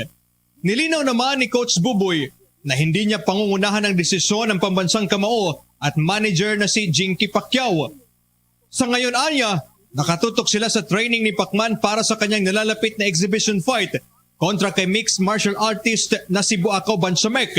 Sa kasalukuyan kasi, may pinaplansa sila na posibleng pagbabago sa venue ng naturang exhibition fight. Sa likod nito, inamin din ni Coach Buboy na noong pumutok ang balita sa posibleng laban ni Pacquiao at Ben, ay agad niyang pinag-aralan ang estilo ng undefeated American boxer at sinabi nito na ngayon pa lamang ay may mga techniques na sila na gagamitin sa naturang laban. Sa Conor Ben, ang sinasabi naman ng Pacman under negotiation. Ang sa atin lang dito, kung ano yung sasabihin ng senator natin, doon tayo. Pero about sa negotiation, sa fight, only the senators and then, syempre, yung sa manager namin na si Ma'am Jinky, sila naman kasi doon. Basta ako, pag dumating si senator dito sa gym, gagawin natin lahat para sa kanya, para po mabigyan natin ng magandang kondisyon. Conor Ben, hindi natin pwedeng maliitin. Okay. Magaling, undefeated, warrior, but kailangan na mapag-aralan mabuti kasi hindi natin pwedeng sa tulad na nasabi ko maliitin kasi ito may lakas tsaka undefeated, walang talo eh. So talagang mahirap, but pinanood na natin the last 2 nights, pinanood kaagad natin, no? Kung baka sakali kung yun ang maging kalaban natin, so alam na natin yung gagawin natin, so pinag-aralan natin na mas maaga, so maganda naman. Matatandaan na ibinunyag noon ni Pacquiao na babalik siya sa kanyang professional career at harapin ang mga magagaling na boxers na gusto siyang makasagupa sa boxing ring. Yan ang ulat mula rito sa Bombo Radio Jensen para sa Bombo Network News. Ito si Bombo Levi De Leon para sa number 1 and most trusted radio network in the country. Bombo Radio Philippines, Basta Radio. Bombo! Mga kabombo at ka-Star Nation, bago po ang ating Orasyo Impirata, nais namin kayong muling imbitahan na maliban sa Bombo News Center, maaari po ning matungyan ang ating 31 full digitalized AM at FM stations. At para sa mga karagdagang mga balita at mga mahalagang impormasyon, ugaliing tumutok sa mga social media live ng ating mga provincial stations. At para sa ating mga kababayang Ilocano, syempre, nariyan ang Bombo Radio Kawayan, ang Bombo Radio Baguio. At para naman sa ating mga manonood at mga tagapakinig ng mga Pangasinense, syempre nariyan ang Bombo Radio Dagupan. At para naman sa ating mga kababayang Bicolano, nariyan ang Bombo Radio Legazpi. Mga kabombat Star Nation, inyo rin po magpatutunghayan ng Bombo Radio sa iba't iba pang panig ng Luzon. Nariyan ang Bombo Radio Tugigaraw, Bombo Radio Luwag, Bombo Radio Vigan, Bombo Radio La Union, at maging ang Bombo Radio Naga. Samantala mga kabombat Star Nation, narito naman po ang Orasyo Impirata for deliverance from calamities. Almighty Father, we raise our hearts to you in gratitude for the wonders of creation of which we are part, for your providence in sustaining us in our needs, and for your wisdom that guides the course of the universe. We acknowledge our sins against you and the rest of creation, nature. We have confused your command to subdue the earth.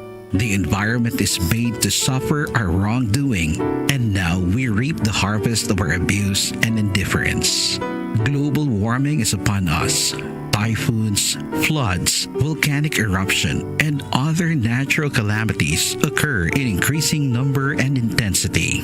We turn to you, our loving Father, and beg forgiveness for our sins. We ask that we, our loved ones, and our hard-earned possessions be spared from the threat of calamities, natural and man-made. We beseech you to inspire us all to grow into responsible stewards of your creation and generous neighbors to those in need.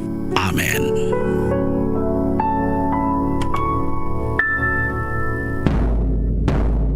Luzon, Visayas, Mindanao at sa buong mundo. Yan ang kabuuan ng ating mga balita para sa pangtanghaling edisyon ng Bombo Network News. Mula dito sa Bombo News Center para sa number 1 and the most trusted radio network in the country, Bombo Radio Philippines. Basta Radio, Bombo! Na sa pagpalayag sa Bombo na isa udto diri sa palatuntunan sa aton sining pagpangalagad sa Bombo Radio Iloilo. Nagabalik na kita sa aton sining karon nga pagpangalagad standby sa aton sining mga kauturan bangod man sa sining masobrang kainit diri sa palibot sang syudad sang Iloilo. Nagataas ang aton sining heat index. Ang isa sa mga ginaulikdan man nato namo ang aton sining iyang mga traffic enforcer. That is why ang heat stroke brake policy ginapatuman sa Iloilo City Traffic Management Unit sa mga traffic enforcers nga nagabulad sa adlaw agud iya nga mag-manage sang aton sini karon iyang trapiko. So may ara sang kaygayunan para iya nga magpangwayhuay para nga hindi matamaan sa singkal sang init ang mga traffic enforcer diri sa syudad sa Iloilo. May follow-up report diri si Bombolin si Badilin sa report. Please come in. Nagapatuman na subong bombot sa mga Iloilo City Traffic Management Unit sang heat stroke brake policy. So ginapahanugutan diri ang mga on-duty traffic enforcers kag mga green guards naton nga maghalin lang anay no sa ilang mga posts kung sila subong ang nagatrabaho agud nga mag-rehydrate or makapasilong abi sila gikan sa tuman ka init kag kasingkal sang init sa aton nga palibot subong. So ginahatagan sila sang Iloilo City Traffic Management Unit sang 15-minute break agud nga malikawan man ang heat. So, ginpakigamutan natin diri si Iloilo City Traffic Management Unit Vice Chair Ulderico Garbanzos kasi iya diri nga ginpahayag bobot sam nga tiisawan nini sa katuyuan agud nga proteheran ang ikaayong lawas no, sa aton diri nga mga traffic enforcers bangod human consideration bangod expose sila katama ang ining aton nga mga traffic enforcers muna nga ginpatuman ini ang heat stroke brake policy. So may oras sila sa pagpasilong 10 in the morning to 11:30 in the morning. So shifting ina siya kung may aras ang duha ka traffic enforcers sabi sa isa ka area pwede nga maka break diri ang traffic enforcer from 10 to 10:15 or 10:15 to 10:30 or bisan ano man ang oras basta sulod siya sa 10 in the morning to 11:30 in the morning. Sa hapon naman, ginapahanugutan man sila sa gihapon, bobot siya 3:30 in the afternoon or 2:30 in the afternoon until 4 in the afternoon. Pwede sila dira maka 15 minutes break, makapasilong sila. Kagati, syempre, makainom sila abi sa tubig or kung wala na sang udod tubig ang ilaya suludlan bala bobot siya. So pwede sila nga makabakal anay sa tubig. So pahayag diri no ni retired Colonel Garbanzos nga bulos-bulos na ni sila. Actually may mga inspectors man nga nagalibot diri sa syudad sa Iloilo para nga masigurado bala bobot siya nga wala sang may maabandon or wala sang may mag-abandon nga post diri sa syudad, especially sa mga dalanon naton. Para nga makita nila kung balang ining mga traffic enforcers aragin man no nagapasilong pero after sa 15 minutes balik man sila Japon sa tungaya sang dalan bobot siya. Siguro na nila kung gabi na ginang init kasingkal sang init inom lang gid sila ya tubig para nga hindi sila ma-dehydrate. So nag-request man ang Iloilo City Traffic Management Unit sa City Health Office kag ginapasalamatan gid ni retired Colonel Ulderico Garbanzos na nag-abot ng ining mga vitamins nga ginahatag sang City Health Office para ni nga may resistance ang aton nga mga traffic enforcers agud nating maprotektahan man sila sa yabok kag sa kainiton diri sa palibot. Sige pamampot man naton gani no si Colonel Garbanzos kung bala may mga na-record nga mga traffic enforcers diri sa aton sa syudad nga tinaglaito at yaga or na-stroke abi. So far maayo man kay wala may na-record nga na-stroke pero may mga naglain lang pamatyag for example kay ina sa aga may ara lang nagpahuway-huway ang ipasulod na sa mabugnaw nga lugar para nga mag-change ang atmosphere nga iyang nga nabatyagan bangod sa bangod nga labanan man diri kag iban nga mga traffic enforcers naton medyo may edad naman which is vulnerable katama sa heat stroke. So yari bala aton mamatian ang pagpahayag ni retired Colonel Ulderico Garbanzos sa Iloilo City Traffic Management Unit. This is in connection sa gina-experience naton ining El Nino phenomenon wherein ang grabe kainit na panahon, no. Being as a human being, ang aton nga mga enforcers, traffic enforcers, vulnerable ini sila, no. Siyempre sa ang makos ang sobra kainit kay expose sila nga ara sila na assign sa ilang area of bit, no, sa ilang deployment sa pagmanage ang aton nga traffic diri sa syudad sang Iloilo. So ang purpose ni nga may oras sila nga mag-break, no, pag mag-hydrate o magbutang sang tubig ng mga balo nila. And para malikawan ang ginatawag naton nga dulot sang heat stroke, no, because nga sila ti aragid exposed ara sila sa tunga sang dalan. And ini ginapatuman naton so that nga matagaan man sang prevention wala, no, nga wala sa may masakit kag wala sa may dala sang sining ginatawag naton nga sobra ka init kag ma-experiencean sang aton nga mga enforcers ining heat stroke. Ano ini oras, Colonel, mag-umpisa kag ano ni siya ang every aga kag hapon ni siya iga-implementar? May may period of time kita wherein may liberate sila, no, nga mag-hydrate sang ilang lawas kag mag-refill sang ilang mga water containers, no. Sa aga from 10 to 11:30, no. Hindi na siya because nga nakita naton nga pertigid ka init. Tapos sa hapon, no, alin naman alas 12:30 hasta alas 4 ini sang hapon, kita, no, kondua sila gabulos-bulos, okay, so that ang human body dapat ma-hydrate naton pag malikawan naton ini ang heat stroke nga ginatawag, because nga kung makita naton galambot kita 40 to 41 degrees na ang kainiton, no. Lalo na gid kun ara ka sa dalan, madugang ini because nga naga-reflect or naga-deflect ang init nga ginabuyan pagid sang semento nga sa dalan. Okay, so shifting lang gali, Colonel.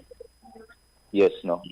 That is why nga sa akon nga instruction ang amon nga mga inspectors kag aton nga mga rig team nga nagalibot-libot sa sining oras, no, pinatan-aw naton sila kay may naga-inspection tungod hindi makita gusto nga mag-abandon og post sila. May naga-inspection kay para nga hindi nila pagbayaan gid, no, ang ilang area of bit sa traffic. Ang ano lang naton ini is ginalikawan gid naton nga magmasakit or matamaan sila sang heat stroke. That is why nga nag-request na gani ako, no, ari na nag-abot na sa aton nga City Health sang vitamin C supplement. Pag iniipanagtag naton sa aton nga mga traffic enforcers para nga may resistance man sila, no, nga madulot ining pollution kag ang init nga sa dalan while they are performing their duties and responsibilities. Bangod sa kainit man sa aton nga palibot, Colonel, may mga na-record na kamo sa ICTMU abi nga mga aton nga mga traffic enforcers na naglain matyag or worse experience sang heat stroke, Colonel?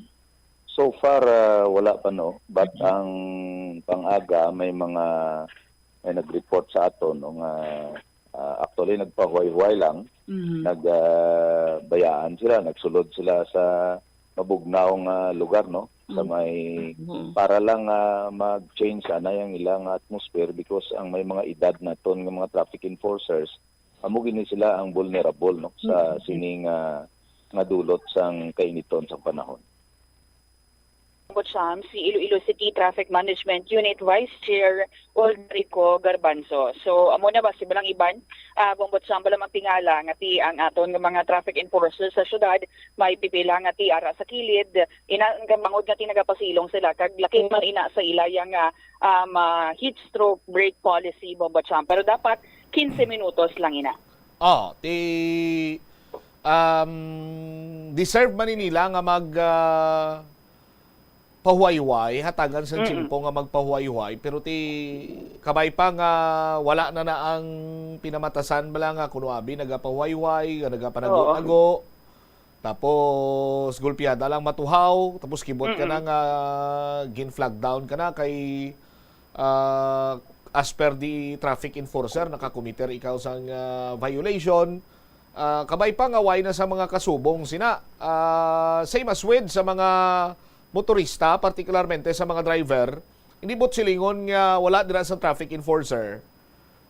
Malapas ka na iyaw kung ma-violate ka na sa mga pagsulundan naton. Kay bisan why sa mga traffic enforcer, may mga signages man na dira bombolins mo. No? Kag ara na iya sa isa ka responsable sini nga driver, whether may nagabantay o kung wala, dira na makita ang ila sini nga pagka-responsable bilang driver's license holder. Bombolins? Insakto gid na Bombot Sam. So muna sa bahin sa aton nga mga drivers insaktohon lang nila ang ila man nga pagbiyahe nga tiwala sa paglapas sa pagsulundan sa trapiko kay syempre sa aton man nga mga traffic enforcers Bombot Sam. So kabay pa nga wala lang ya sang may maglain pamatyag bala sa ila kay syempre ila nga trabaho bulad gid sa initan Bombot Sam. All right. Ini si Bombo Lindsay Ermitanyo Bade para sa the number 1 and most trusted radio network in the country, ang Bombo Radio Philippines, Basta Radio, Bombo! Salamat gid Bombo Lindsay Bade sa imo siniiyang follow-up report. Human as we are. Naintindihan gina naton nga may ara kita sang limitasyon, partikularmente sa pagbulad sa initan. Hilabi pa sa karon nga mainit ang panyempo sa aton sini nga mga kabombo. So, nagakalipay kita nga ang Iloilo City Traffic Management Unit mambal naton nga ti makatawo man sila sa bahin karon iya sa pagtratar kag sa paghatag sang kaygayunan nga makapulupahuway-huway ang aton sini nga mga traffic enforcer nga ti nagabulad sa initan. Purposely to manage sa aton sini nga trapiko diri iya sa syudad sang Iloilo.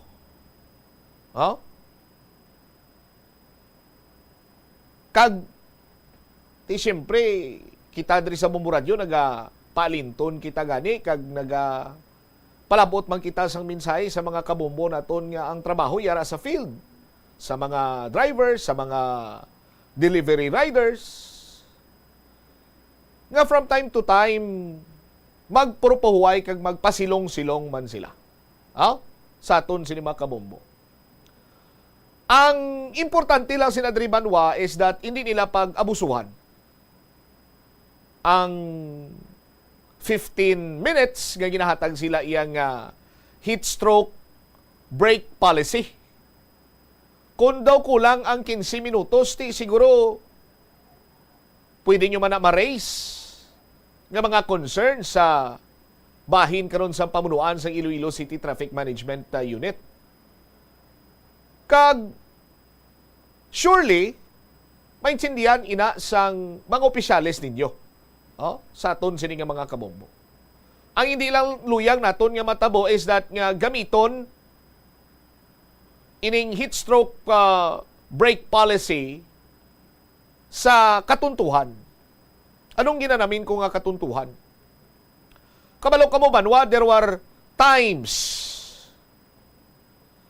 instances nga nagapropanago ang mga traffic enforcer. Kung hindi man subong, siguro previously, no? Nga mga taktika bala sang traffic enforcer para lamang iyang makadakop sila perse, kag hindi naman lipod sa ibalusang tanan, apisar nga way man ginako sang mga traffic enforcer sa Iloilo City Traffic Management Unit, pero mayara sila sang the so-called quota. No? Previously, why lang kita kabalo kung nagapadayon pa ina nga sistema sa bahin sa Iloilo City Traffic Management Unit. But as far as I can recall, may statement si Mayor kag si former Colonel Uldarico Garbanzos nga waay na ginasaligan for revenue abi ang mga apprehensions or ginatawag naton multa sa mga motorista kung ini sila ang mag-violate sa aton sini nga mga traffic ordinances. Oh? So more on traffic management as of this time sa akon sini nga paghangop ang Iloilo City Traffic Management Unit. Pero hindi lang naton pag ipapasan ang burden sa mga traffic enforcer sa Iloilo City Traffic Management Unit. Kay may dako man diri iyang rolyo ang mga motorista. Sa nasiling na gani naton banwa, may nagabantay man kung wala, kung ikaw responsible driver, kung ikaw nagarespitar sa mga ordinansa kag pagsulunda naton, bisan way na iya sa may nagabantay, pasiguraduhon mo or ginapasigurado mo nga nagasunod ikaw sa mga pagsulundan naton sa trapiko diri sa syudad sang Iloilo. Oh? Kay hindi man inaiya siling wa isang signage. Oh? Kay kung lang taon mo sa palibot sa karon sa syudad sa Iloilo, madamo sa traffic signages. No parking, no loading, unloading between this area, no? Before this area, after this area. Mga kasubong sina nga kung driver ka kag nagamaneho ikaw sang salakyan, 100% nagapati ako nga sarang mo ina iya nga makita kag mabasahan. Magluwas na lang kung bulag ikaw. No offense meant, but ako 100% ako nga sigurado nga wala sang bulag nga driver. No? So let us do our part. Bulig kita sa aton sini iya nga syudad. Kayang isa sa mga dako man iya nga problema nga ginakabig naton amo ang pagpugok sa dalagan sa trapiko diri karon sa syudad sa Iloilo. So, therefore, kung no parking zone na dira, hindi ka na magsinabad, hindi ka na magpasaway, hindi ka na mag-imbitar sang balaisan, hindi mo na paggamito ng imo sining philosophic expertise. Magamba ko nga philosophic expertise inang pinilosopo nga pangsabat balakon pananglitan iya nga mareprimand sa isa ka traffic enforcer. Oh. Wala mo kasimple mangilang na banwa mo. Kung no parking zone, hindi mag-park. Kung loading and unloading area, dira lang iya nga lugar sarang nga makapapanaog kag makapick up sang pasahero. Kag sa liwat, ginaliwat-liwat kuni ang mga no loading and unloading area or loading and unloading area dira makapasaka, dira makapick up sa pasahero, dira makapapanaog sa pasahero. Sa mga areas naman nga no loading and unloading area, hindi ka mo dira magpara Kag naka-specify man na dira sa mga loading unloading area nga wala ginapanugutan ang waiting. So hindi nyo paghimuon nga mini terminal ang loading unloading area. Kay nagakos ina sa pagpugok sa dalagan sa trapiko. Kung tagsa ka mga motorista, humalin iya sa di pampubliko tubtob sa pribado sini nga mga driver, nagasunod sa aton sini mga traffic laws, regulations, and ordinances. Hindi ko ya magpati.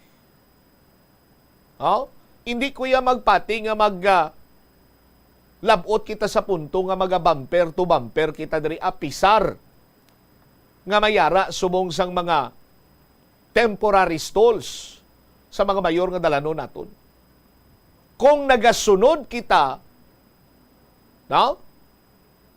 sa mga traffic adjustments, rules, regulations, ordinances, may pagpugok sa dalagan sang trafiko but hindi amo sina kadugay kag kalawig.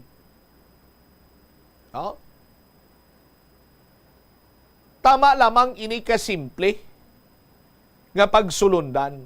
Ugaling nagalibog ang ulo naton nga kadamo sa gyapon iya ang nagalapas sila diri. It seems like nga why sila nagarespitar sa aton sini nga mga ordinansa, sa aton sini iya nga mga pagsulundan sa dalanon? Or nagapagagugago gid lamang kag mismo nagapakita nga sila iya why man sang pagrespitar sa ila sini nga kaugalingon?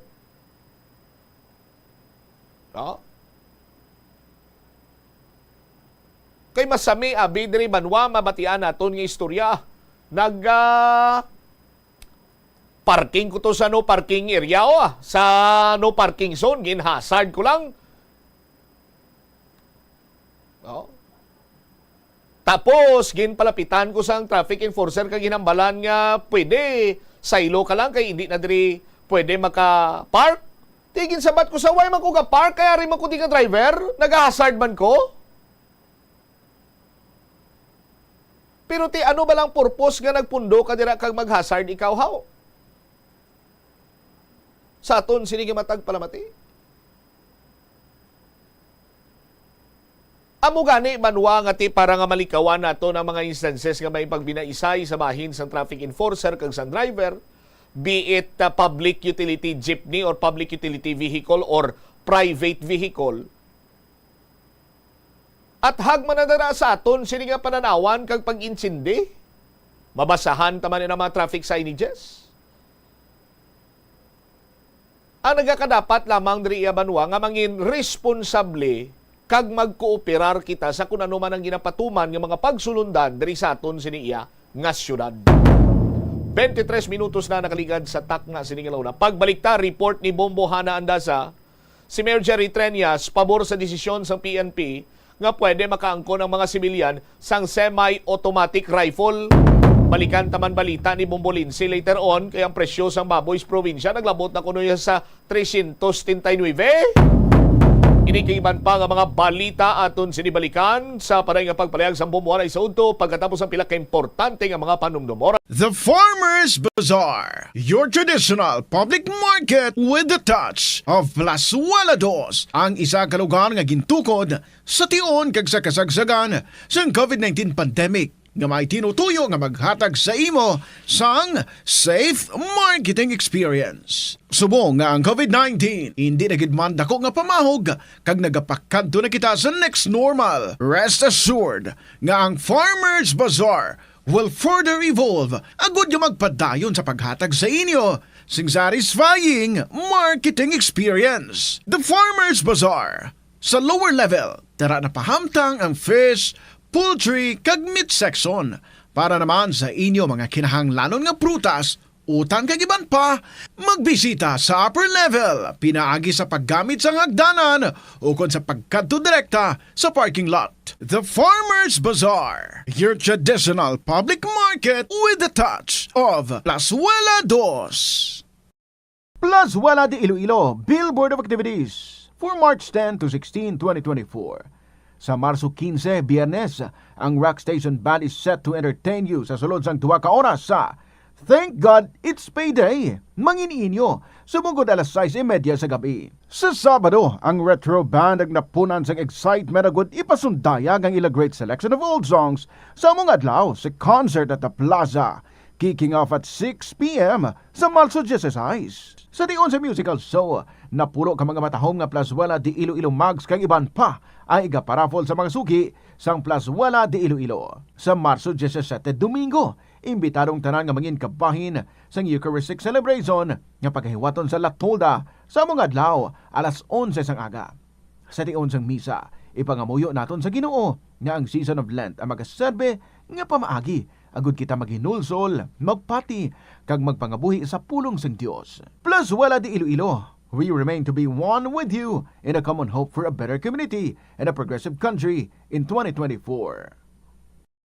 Ang tambo o kung bamboo shoots manggaranon sa dietary fiber, low in calories kag power-packed sa essential nutrients. Sunod sa pagtuon sa comprehensive reviews in food science and food safety, ang phytosterols kag phytonutrients sa tambo ang ideal sa pagtunaw sang harmful LDL cholesterol sa lawas. Ang antioxidant sa tambo ang essential man sa pagpabaskog sa sulod kag sagwa sa lawas. Sunod naman sa pagpanalawsaw sang Journal of Ethnopharmacology, ang bamboo shoots mayara sang anti-inflammatory kag analgesic o kun pain-killing properties. Masami bala nga nagabiring ang imutiil? Suno kay Dr. John Hubert Pua, isa ka orthopedic surgeon, masami nga mabatyagan ang cramps sa idalom nga parte sang lawas. Apang mas delikado kung masami mo ining mabatyagan sa ibabaw nga parte sang imulawas, kaangay sang kamot, bangod posible ini nga palatandaan sang mas malala nga balatian, kaangay sang sakit sa tagipusoon, diabetes, kag hypothyroidism. Nagpanugyan ang doktor nga ang pinaka-epektibo nga solusyon sa cramps amo ang stretching exercise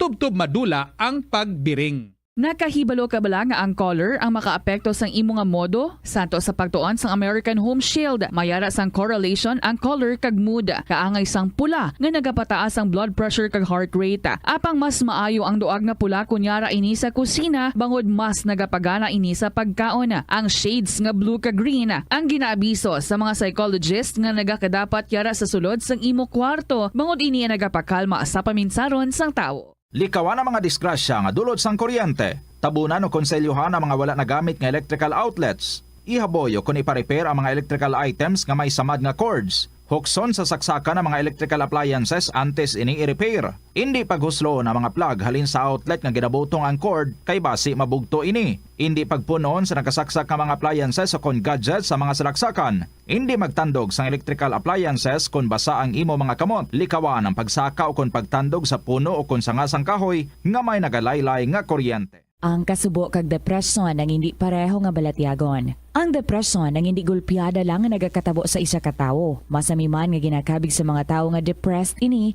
bangod sa kasubo nga nagakabatyagana.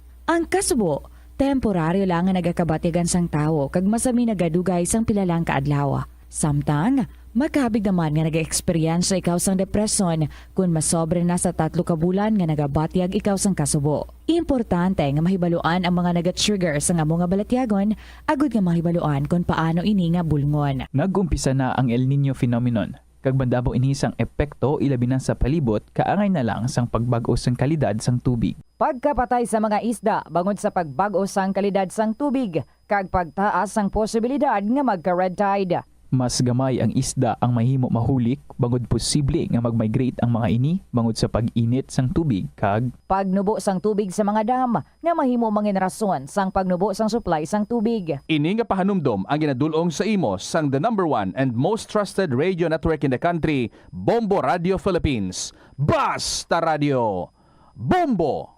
Ang simple nga paghusay sang buhok ang may pila ka maayo nga benepisyo sa lawas. Sunod kay Arthi Ragurama, founder sang Dega Organics nga nagaproduce ng handmade bath kag body products sa New Delhi, India. Ang mga tawo nga may dry hair, ang masami hindi mahilig nga maghusay sang buhok bangod sa kahangawa sang hair fall. Apang ang masami nga paghusay sang buhok ang makabulig sa blood circulation sa aton nga scalp. Naga-nourish man ini sang hair roots, naga-promote sang growth, kay nagabulig man agod nga malikawan ang hair loss. Nga ginadubilian ang illegal nga droga. Makamamatay. Ang nagagamit sang shabu posible mapatay tungod sa cardiac arrest o kung hindi gani tungod sa drug overdose. Makaguba sang lawas. Makadulot ini sang pagkaguba sang kidney o kung pag-angkon sang hepatitis. Posible man nga malatnan sang acquired immune deficiency syndrome o kung AIDS. Maglikaw sa illegal nga droga para sa matawhay kag malinong nga komunidad kag pamilya. Isa ka man bala sa mahilig magsuksok sang skinny jeans? Manami ini nga isuksok bagod nagahurumagi ng kanami sang legs ang isa katawo. Sunog kay Dr. Hillary Jones, Tena Brand Ambassador sa Texas, may dako man nga epekto sa lawas ng lalaki ang pagsuksok sang skinny jeans. Iyaring pila kamalain nga epekto sa pagsuksok sang skinny jeans. Makatugas ang permanenteng muscle damage. Mas maayo suno sa eksperto nga maggamit sang cotton fabrics. Agod mangin komportable kag magkalikaw sa hindi maayong epekto sa lawas sang skinny jeans. Paano bala mahibaluan ang isa ka impormasyon nga nagapatalang? Ukon sala. Una, i-check gid ang source kung sa diin inihalin. Kung ang impormasyon halin sa reputable news outlet, makit-an ini sa ilang nga website.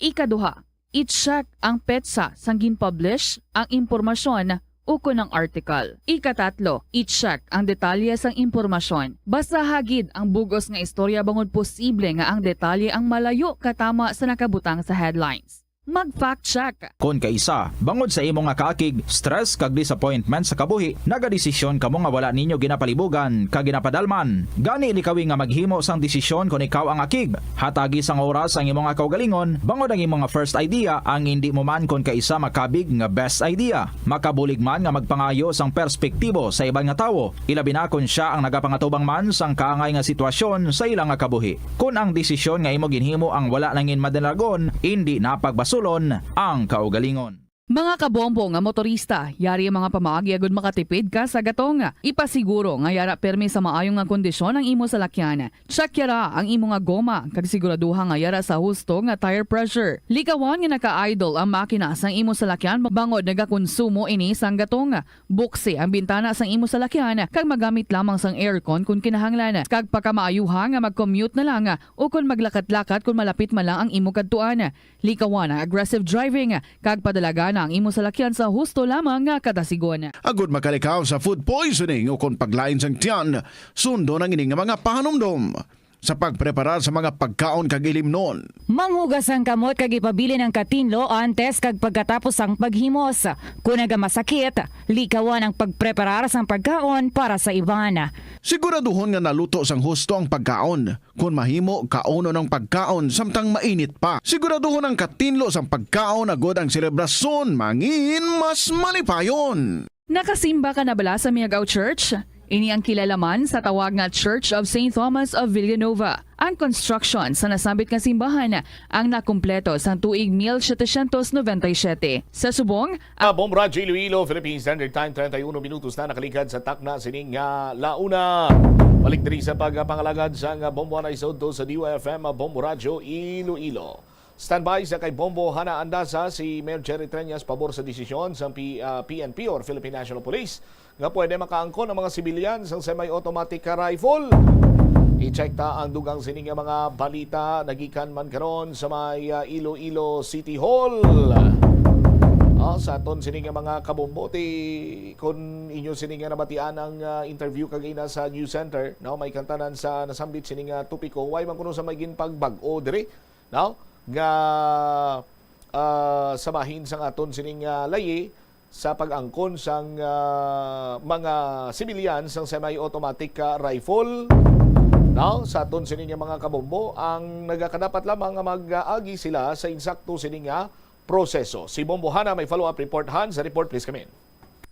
Bombo Trump pabor si Mayor Jerry Treñas sa mga sibilyan nga mag-semi-automatic rifle ang inimik ang tanan sa amendments sa IRR o kung implementing rules and regulations sa Republic Act No. 10591 o kung ang ining Comprehensive Firearms and Ammunition Regulation Act kung sa diin ang ordinaryo nga taho makaangkon na sang pusil kung ma-meet niya ang mga kwalifikasyon kaangay sang mga dapat Filipino citizen ini 21 anyos pataas kag magluwas diri may mga requirements mga nagakinahanglan kaangay sang court clearance kag ang ini ginatawag nga LTOPF o kon license to own and possess firearms kag sa interview sang Bombo Radio kay Iloilo City Mayor Jet Treñas iya pahayag nga pabor ini siya kung sasakto lamang ang paggamit sang ining mga semi-automatic rifle nga ipagapahanugot sang Philippine National Police diri sa mga sibilyan.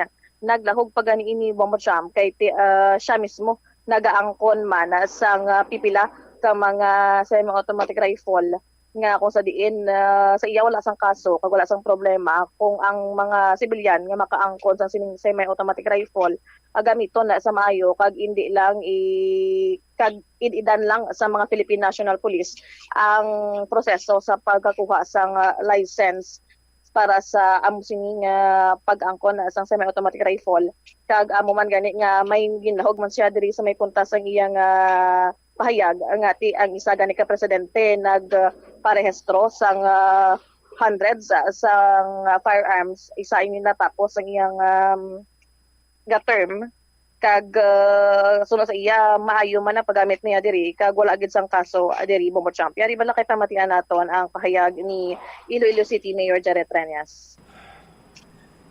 Kung ako magkutong mo, may mga semi-automatic man ko mo. Nga sang una sang simpo ni ano bala ni Pinoy may lisensya man. Para sa akon you know, as long as responsible ownership. Daw ay mata issue. You know, in our society, do not see anyone firing at his own classmates. No mga kano mo lang na yan. No?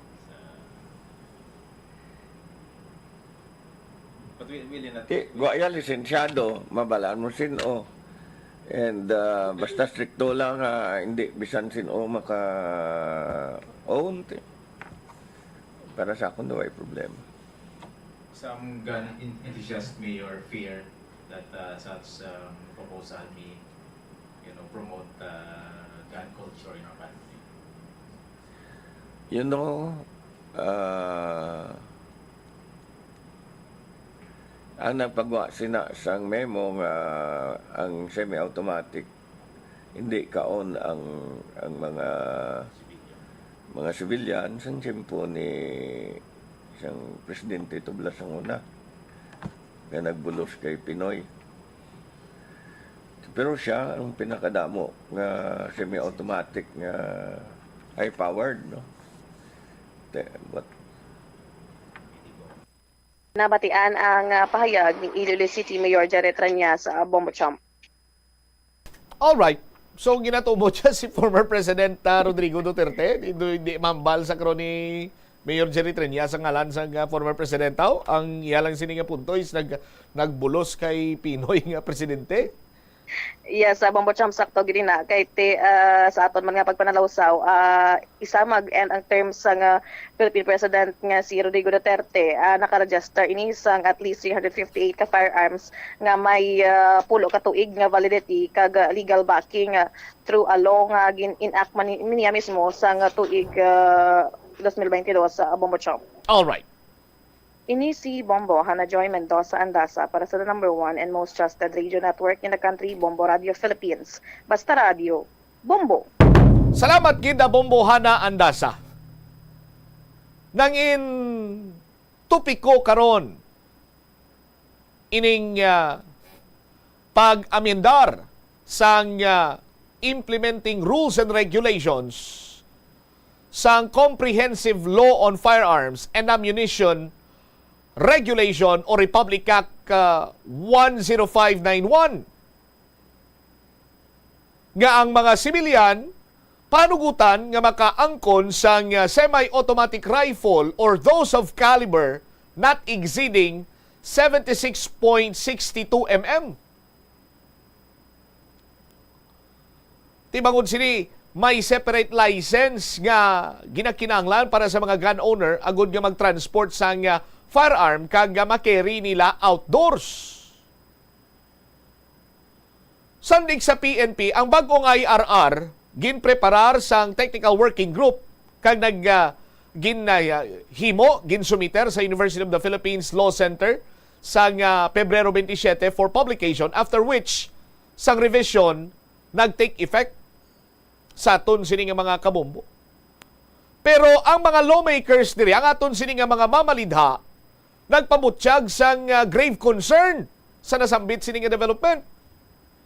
Halimbawa, kay Senator Francis Tolentino, hambal niya ang bagong IRR implementation, nagakadapat kuno nga i-review since nag-promote inisang culture of gun ownership, particularly sa pag-angkon sang long firearms, nga hindi kuno conducive agud nga ma-achieve ang economic stability.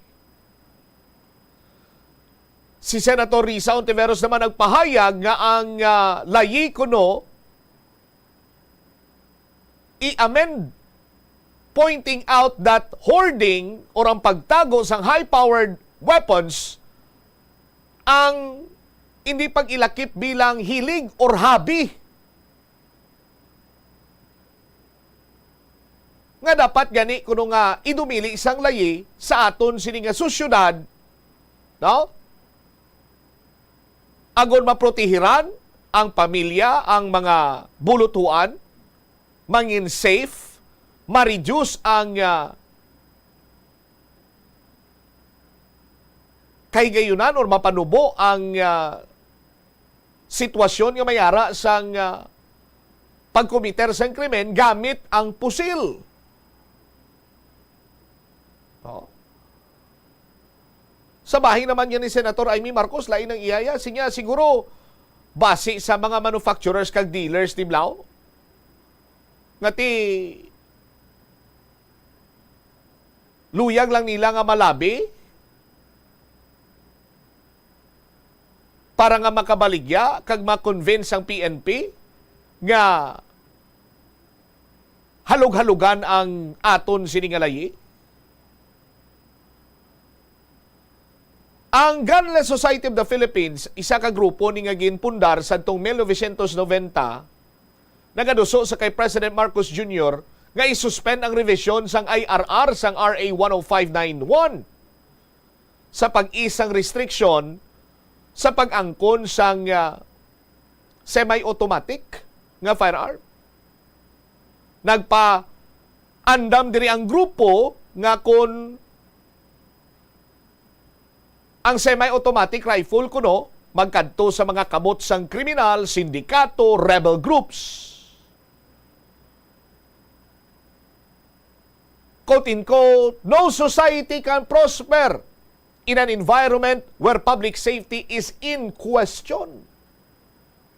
Sa aton sini nga mga tagpalamati. Apang suno naman diri iya sa Association of Firearms and Ammunition Dealers of the Philippines nga ang pagbakal sang pusil, hindi man niya siling iya nga daw kasubong nga nagabakal ka sang dulcis tiyanggi, o kon shampoo, o kon habon,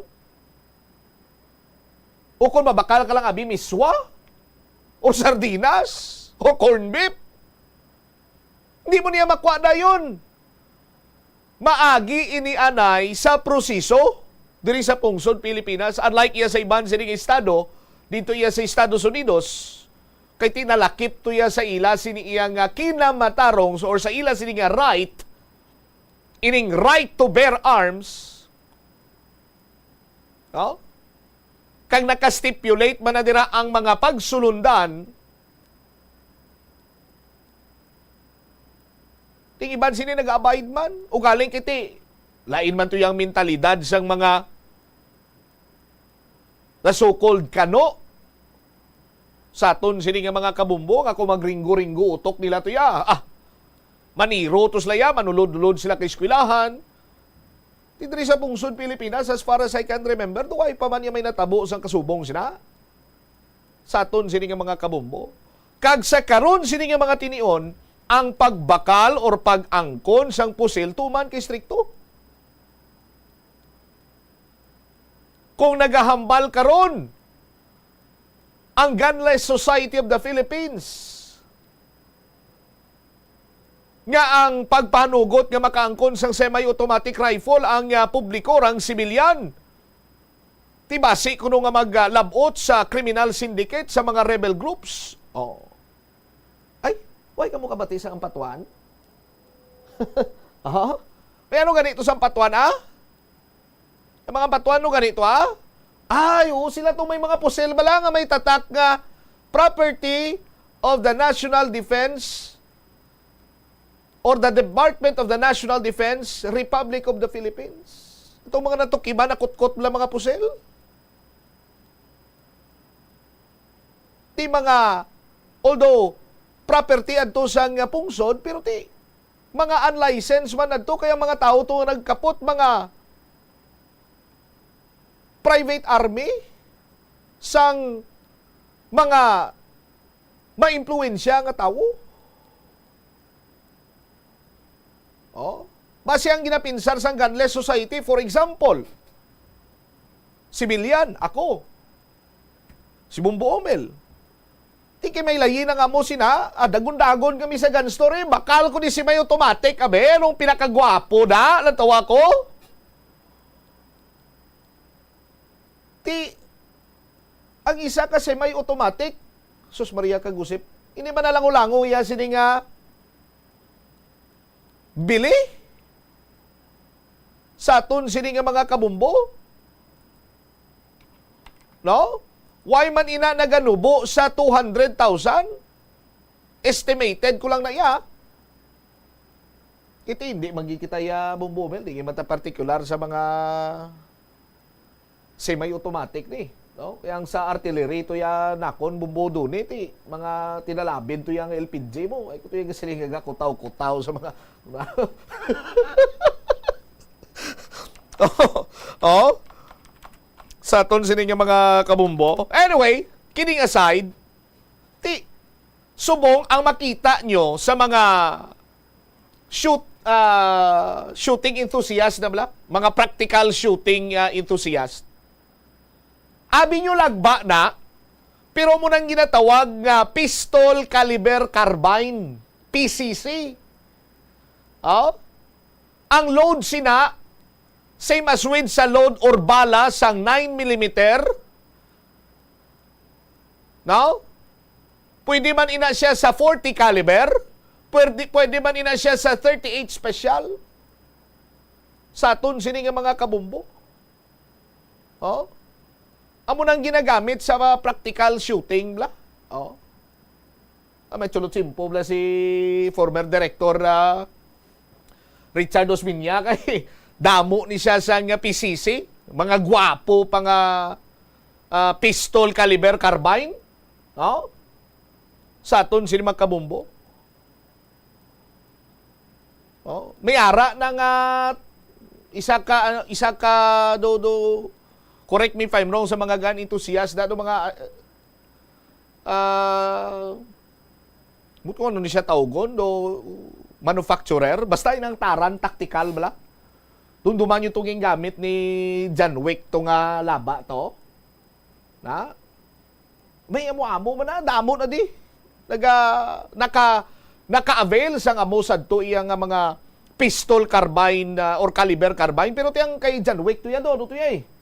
Do makabig to ya bumbumel nga sa ano na saya do automatic rifle to, no? Basta namin isa tumiro amo lang. Oh, anyway, sa aton sinibatag palamati. Oh, sana siling na naton. Oh? Hindi dali-dali kag hindi man niya siling iya nga mahapos lang or barato baklon ining mga semi-automatic rifle. Hindi man iabot silingon nga nakabakal ako, ihatag ko lang, then mabakal ako liwat, ihatag ko lang. May ara na siya nga limitasyon. Ara dara naka-stipulate or nakabutang sa pagkuha mo pa lang sang license to possess and own firearms sa ginatawag nga LTAP. May classification na dira kunya ko magsala. No, may ano na siyang ginatawag level 1, level 2 domos na. Ang makaangkon lang niya sang sarang nga makabakal nga supot abi or makabakal sa namong armas ining mga gun collector. Hindi man niya siling basta-basta nga kung gun collector ka, ang bayaran mo sa pagkuha mo sang LTAP 5 ka pesos, 25 pesos, 150, 1.5, 3,000. Mahal man ina. So may safeguard sa gyapon sa internal rules and regulations. Sining nasambitan karon iya banwa nga pagpanugot nga makaangkon ang sibilyan sang semi-automatic rifle. Sang sa baklon sang gobyerno, tapos ang mga yara sa pwesto, hagukamon nila sinibanwa, kag iparma sa ila sini nga mga private army dito. Oh. So tama kalayo sa aton sini nga mga kabumbo sang sitwasyon nga ginakahadlukan sang ining gunless society of the Philippines. Sa aton sinikaron niya nga mga kabumbo. Ang importante sinadriya nga mayara sang pagsulundan or may layi. No? Kay kun, for example, sa liwat, ako nakabakal ako sang semi-automatic rifle, definitely, ang akon sini nga pangalan, ara na nato sa bahin karon iya sang aton sini nga pulisan. Ano nga unit ang ibakal niya, ano nga model, ano nga made. Kag may limitasyon man sa ammunition nga ginapanugutan nga sarang lang nimo man nga ma-acquire. Hindi na iabot silingon nga naka-acquire ka sa semi-automatic, ka pwede ka na kabakal sa nga isa ka tonelada nga bala. Hindi mo sina. Hindi mo sina. Do parehyoson to bala sa kilala ko nga semi-automatic. Yung semi-automatic na yan, pag piniga mo yung trigger, mga 1,000 balang lalabas yan. Hindi mo sina. Sa aton sinima kabumbo.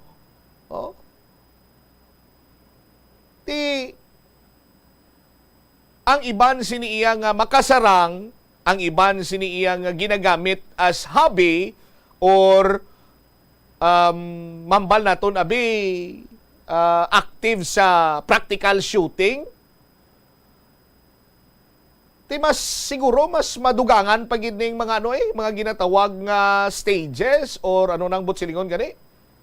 Mga classification sa amo sina kay pwede na subong iya makasimay automatic mo. Kag initanan banwa hindi man sila iya makabasta-basta nga makadala dira sa ila pusel kung hindi sila miyembro sang isa ka gun club. Hindi sila registered or whatsoever sa aton sini nga mga kabumbo kag definitely mabalaan man na iya. No? Kung ang imo sini nga pag-purchase sang semi-automatic gamiton mo sa tinunto o kung hindi. Sa aton sini nga mga kabumbo.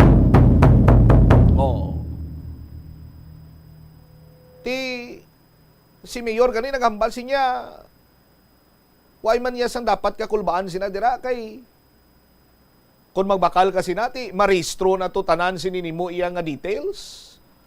And if ever nga gamiton ina sa krimen sa aton sini mga kabumbo, dasig lang ina ma-trace sa aton sini kapulisan agud nga matumod kung sinong tagiya sa aton sini nga mga kabumbo.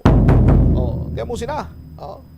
Bakal ta karon Mel pagsakon, tag isa-isa lang tang kampiyon guro nga mga hindi lang tato magbakal sang isang pitik, 1,000 bala lumalabas. Sa aton sini nga mga kabumbo. Ti sa mga gun enthusiast ni subong, mga gun collector, sus Maria kagusip po, do kasubong lang niya nga nagakaon sila sa isa ka restaurant nga it-ulyukan kaga unlimited rice mo. Nagalaway na ni sila subong, nagadamguhano na ni sila. Ano naman nga semi-automatic na rifle ang baklon ko abi, no? Kay napanugutan ng subong mga sibilyan nga mag-angkon sini. 54 minutos na nakaligad sa takna sini nga launa. Balikan ko ang linya ni Bombo Lindsay Badeba o gapang lakaak man bilis ang kilo sa baboy subong ba? 3.79 na dito sa mga kabanuanan sa probinsya. Sa syudad sa Iloilo tag pila ang baboy mati ko do tag 400. Sa aton sini nga mga kabumbo. May shortage ang presyo sang baboy. Sa shortage sa presyo, may shortage sa supply sang baboy nga nagtimbuok ang presyo sini. Balikan tabi si Mombolin si Lynn sa report ni Skambak. Hindi magnubo bombocham sa 350 pesos ang presyo sang kada kilo sang baligianay sang baboy diri sa probinsya sang Iloilo. Base sa data sang Iloilo Provincial Veterinarian's Office sa inventory sang baboy, yara sa 379 pesos kada kilo ang average na presyo. Sa pagpakigangot naton kay Provincial Veterinarian Dr. Daryl Tabuada, iyang pahayag nga mahimo ini sa gihapon maangot bombocham sa African swine fever ang ining madubo nga supply sang baboy sa probinsya sa Iloilo rason sa pagtaas sa presyo kada kilo.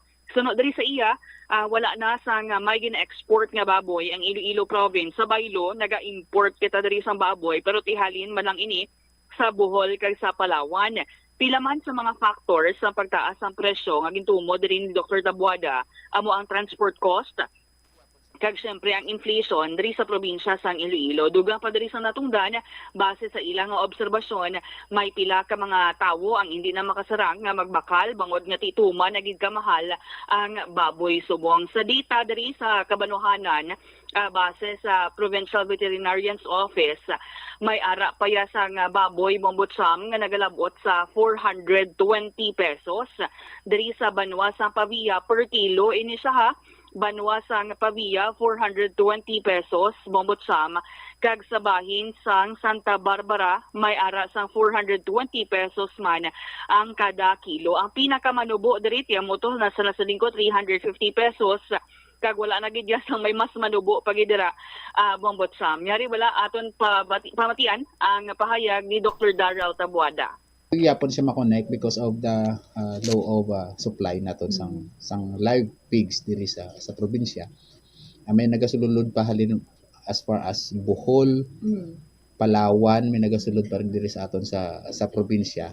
Of course, siyempre ang transport cost sina ipatong nila na sa price ang baboy. And also ang cost man sang input ang input nga makita naton, and plus pag of course ang inflation man diri sa probinsya. Sa bilog ng mga kabanwahanan sa probinsya, Dok, diin ang may aras ng pinakamataas ng baligyan ng isang baboy. Actually, ang mga red zones naton ang mugid ni siyang mga matag-as ang presyo sang baboy diri. Actually, ang average naton sa pork subong is 379 pesos per kilo sa average sa entire province of Iloilo. So ang pinakamataas naton is 400. May ara kita ang low pinakanubo naton diri is 350. Okay. So kung makita naton, Dok, may mga pag nakalibot ko mo, naka-inventory ka mo sa mga banwa, Dok. Mostly may reklamo mabala sa baligyan ay abi nga do naghina giman or ang mga tao sa gyapon sige man gyapon bakal bisan mahal. Makita naton nga medyo ang buying capacity ng tao hindi nagkikasarang sila magbakal. So that is why isa man naka-effect ay isa man asa nakita naton nga wala kita gid masyado gin short tungod nga tigamay man gid ang nagabakal tungod sa kamahalon sa presyo sa baboy. Pero kita sa province, way kita na yan nagapagwa baboy kita ang gawas gasolod diri. Yes, oo, kay amo na dako na nabawas sa aton sa inventory. For our consumption na lang aton yung production din. Nabatian bombotsam si Dr. Darrell Tabuada ang provincial veterinarian. So base nga Paano naglabot sa mo sining nga punto bumulin sige grabe gid ang presyo sang baboy. Amo gani even diri sa may Iloilo City bombotsam kahapon nakabakal kita sa baboy ang isa ka kilo 340 man. 340 sa Mandurriao to ang balsang kilala ko 380 ginalang sa nabakal sang aga. Diri sa away na lang siya 340. Oo. Abi ko nagbakal sa kay 380. Wala lang sa nagbakal mo bullets kay 380 ang baboy. Oo, mahal gid man mo but something ini naangot ini kun si Dr. Tabuada pa pwede pa siya maangot sa ESF kay ti ang ibang diriya nga mga hog racers naton diri ano pa lang mo recovering pa lang yung daan bombotsam may man naka-start na sa tunneling program pero ti hindi pa ya wala fully nga naka-recover ang kalabanan nga mga hog racers diri sa probinsya sang Iloilo bombotsam. Dumayo magabusin ni dumayo ning igo kisang kilala tato sa First District Bumbuomel. Bumbulins, di ba? Oo. Tingala ko nga suway lang sa iya kay permi lang gayohom kay ari nagalihom mahal gali presyo baboy subong Oo. Manog manggaranon. Oo. Saylo ko guro sa good baboy ay. Oo. Barato manok subong mo. Oo. Tapos pigaw sa mong panglakaton sang sitwasyon sang kapalaran sang manok to masaylo na kus baboy groy. Galing kay hindi to pwede may mabutangan ka baboyan lang lugar ko to bubulin sa mo nang problema ako pagid. Pabutang lang sa kilala ta. Pasagod ta lang to sa iya. Pasagod lang. Ti mati ko gutok na to sa kuno. Aba. Oo. Kada kuno nga magutok to pagka release ang isa ka bats, may nga kasunod naman nga bats. Dalhay lang kuno to bumbulins, no? Ining tag 390, 380, 379 nga. Ano ning hog grower guro may simbo guro nga gold niya eh. Amo gani. Varios na sila presyohan na isang karne, isang baka. Oo. Pero galing iti lain gid man niya sa bursang pork or meat pork bumbulins, no? Amo gid. Oh, masagam-sagaman mo gid ang kananamaw. Amo gani. Kapin pa gid ako naga-oil ba? Oil. Namin sugbahon. Ang litson na bla, ang litson, ang panit yun na bla, ang nanamian ko yung panit sang litson. Bala mo kung, why ko yung sa likod, why ko kung sa din, bala mo kung sa din ang pinakanamit nga party sang litson. Ang panit lang niya, pag istoryanta bumbulens, bala mo kung sa din. Kung hindi sa tangkugo, diri dampi sa iyang apipingig or chicks. Ti paghunos mo na gaupod ang iya tambok, ga-uwil-uwil, maupag gasos Maria Kagusik hagpok mo. Oh. Ti pro hanggang naganon lang kay basi ko maglilingin ulong mo na. Amo gani mo sakit ang pugo mo bla. Matumba ka way pilas way makiras bla. Mitinit mga dan subong. Gapanunlog pa ya si Bumbo lang ginapagwa di subong ginaluak nga panit ka baboy yo. Yung do mapilitan man tas di mag-order sang panyaga ka na Mel kay kung way pati ma-order ta to sang mga 5 kilo, gro. Igo naman na gro sa ato nga duwa. Puro lang panit. Ambulance? Oo. Inom lang dayon bombotsam sang bulong Amo na yang ang diri, ang damo galibo ganing ulo nga why kuya kuno sang maintenance. Permi man ko gaugtas di sa mga ginaulugtasan tadi nga mga kilometeryuhan ta. Plakaon man ko baboy tapos why kuya kuno maintenance sa Bumbo Linse. Aba. Oo, bala mo kung anong sabat sila dra? Yeah. Oo. Eh, hindi ka mo check up eh. kita mo to kilala ta. Why man gani nagaugtas? Kung may ginugtasan sa ustoy lang ilungo-lungo. Pero sige niya maintenance siya. Hinambala ko sa ganit. Yan mo na. Isa gagawin mo yan. Pero check up mo. Kundi nagasto pa sa bulong. Oo. Kundi may maintenance ka na mo. Yung check up na. Kaya why ka na maintenance na. Amo gani. Imni lang. Pa eh. Kada gabi. Antes ka magtulog. Imni lang sang pramahulay nga butilya bla. Tapos muok tulog mo pagka nasong adlaw. Tomorrow is another day naman eh. Ina, kung kabugtaw ka pa eh. Salamat kita, Bombulens. Sige, ini si Bombo Lindsay. Ermitan nyo ba para sa the #1 and most trusted radio network in the country, ang Bombo Radio Philippines, Basta Radio. Bombo!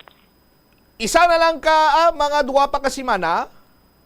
Kaya pa no, mga kulang na lang 2 kasimana, masulod na kita sa Simana Santa, pero nagtaas ba yung presyo sa baboy nga sa mga kinaandan ni naton, siyempre kay kung Simana Santa, nagapuasa kita, may ara sang pag-limit sa pagkaon sang karne, siyempre ekspektaron naton nga by law of supply and demand.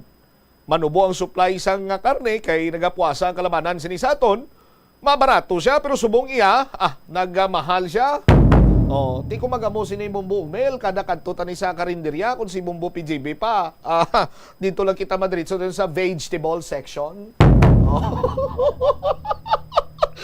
Kay kung sa meat section kita, sos Maria Gusip Dudro Delicado gawa, no? Dito lang kita sa vegetable section.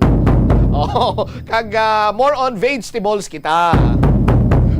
Anyway, ang dugang mga balita kag impormasyon ninyo na lang bantayan sa Iban City Manuse Public Affairs Program. Standby na kamo sa kapon lamang program. Kaupo naman sa kay Tita Regine. Ini si Bombo Cham Blanco Vergabilin sa imo. Sang manayanay nga hapon, may God bless us all. Para sa the #1 most trusted radio network in the country, ang Bombo Radio Philippines. Basta Radio. Bombo! The Farmer's Bazaar, your traditional public market with the touch of Plasuelados, ang isa ka lugar nga gintukod sa tion kag sa kasagsagan sa COVID-19 pandemic. nga may tinutuyo nga maghatag sa imo sang safe marketing experience. Subong nga ang COVID-19 hindi na gid man dako nga pamahog kag nagapakadto na kita sa next normal. Rest assured nga ang Farmers Bazaar will further evolve agud nga magpadayon sa paghatag sa inyo sing satisfying marketing experience. The Farmers Bazaar. Sa lower level, tara na pahamtang ang fish, poultry, kag meat section. Para naman sa inyo mga kinahanglanon nga prutas, utang kag iban pa, magbisita sa upper level, pinaagi sa paggamit sa hagdanan o kon sa pagkadto direkta sa parking lot. The Farmers Bazaar, your traditional public market with a touch of Plazuela Dos. Plazuela de Iloilo, Billboard of Activities for March 10 to 16, 2024. Sa Marso 15, Biyernes, ang Rock Station Band is set to entertain you sa sulod sang 2 ka oras sa Thank God It's Payday. Manginiinyo, sumugod alas 6:30 sa gabi. Sa Sabado, ang Retro Band ang napunan sang excitement agud ipasundayag ang ila great selection of old songs sa mga adlaw sa concert at the Plaza, kicking off at 6 p.m. sa Marso 16. Sa diyon sa musical show, napulo ka mga matahong nga Plazuela de Iloilo Mags kang iban pa ay igaparafol sa mga suki sang Plazuela de Iloilo. Sa Marso 17, Domingo, imbitadong tanan nga mangin kabahin sang Eucharistic Celebration nga pagkahiwaton sa Latolda sa mga adlaw alas 11 sang aga. Sa diyon sang misa, ipangamuyo naton sa Ginoo nga ang season of Lent ang magaserbe nga pamaagi agud kita maghinulsol, magpati, kag magpangabuhi sa pulong sang Dios. Plazuela de Iloilo, we remain to be one with you in a common hope for a better community and a progressive country in 2024. Kung sa imo pagbugtaw, magpalanakit man lang ang imo lawas, base hindi ka naman namian magtulog. May panugyan ang pain medicine specialist nga si George Gergis. Simple lang. Una, maglikaw sa pagkaon nga nagapromote sang inflammation. Piliun mo ang madamo nga utan, prutas, whole grains kag seafood. Bangod ginapataas ni ang antioxidants nga nagabulig sa pag-reduce sang inflammation. Mag-exercise apang hindi man pagpatamaan. Ang movement nagalubricate sang joints gani nga makalikaw sa pain kag stiffness. Ang cyberbullying among paggamit sang offensive kag masakit nga mga tinaga online na ukon pinaagi sa text. Ang bullying ang nagatuga sang kasubok kag depresyon sa biktima. Magluwas ni, magabatyag siya sang kaakig, pagkadula sang interes sa mga butang nga iya naluyagan kung ikaw ang ginbully. Una nga tika nga imo himuon, amo nga magpangayo sang bulig sa tawo nga imo masaligan. Paano ka bala makabulig nga mauntat na ang bullying? Simple lang, don't be a bully. Hindi mag-post online nga makahatag sang sakit sa balatyagon sa isa ka tawo. Kadungan sang pagtigulang, nagataas man ang risgo sang vitamin deficiencies nga nagatugas sang physical kag emotional changes. Santo sa isa ka scientific study, ang B vitamins ang importante agod nga mag-function ang body cells nga nagabulig sa metabolism, paghimo sang bago nga blood cells kag nagabulig sa pag-maintain sang healthy skin cells, brain cells kag body tissues. Magluwas sa supplements, lakip sa mga pagkaon nga bastante sa vitamins amo ang karne, whole grains, prutas, gatas, cheese kag mga ulutanon. Nagabulig sa paglikaw sa nanuhay tuay nga balatian ang simple nga pagkaon sang citrus fruits kaangay sang pomelo nga puno sang powerful immune boosting antioxidant. Ang pomelo ang puno man sang lycopene, isa ka anti-inflammatory, anti-aging antioxidant nga nagapanami isang supat.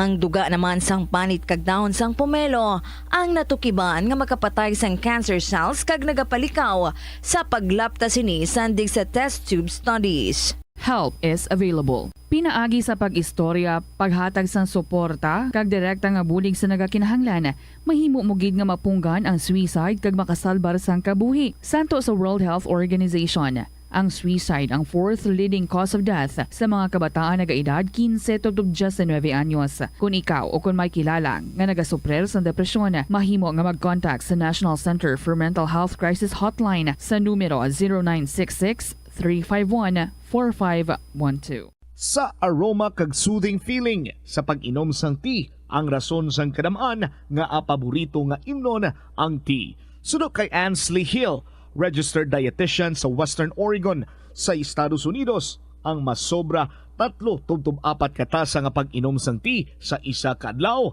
ang makadala sang hindi maayong nga epekto sa lawas. Kinahanglan nga moderate intake lang sa tanan nga ilimnon agod ma-achieve ang healthy living.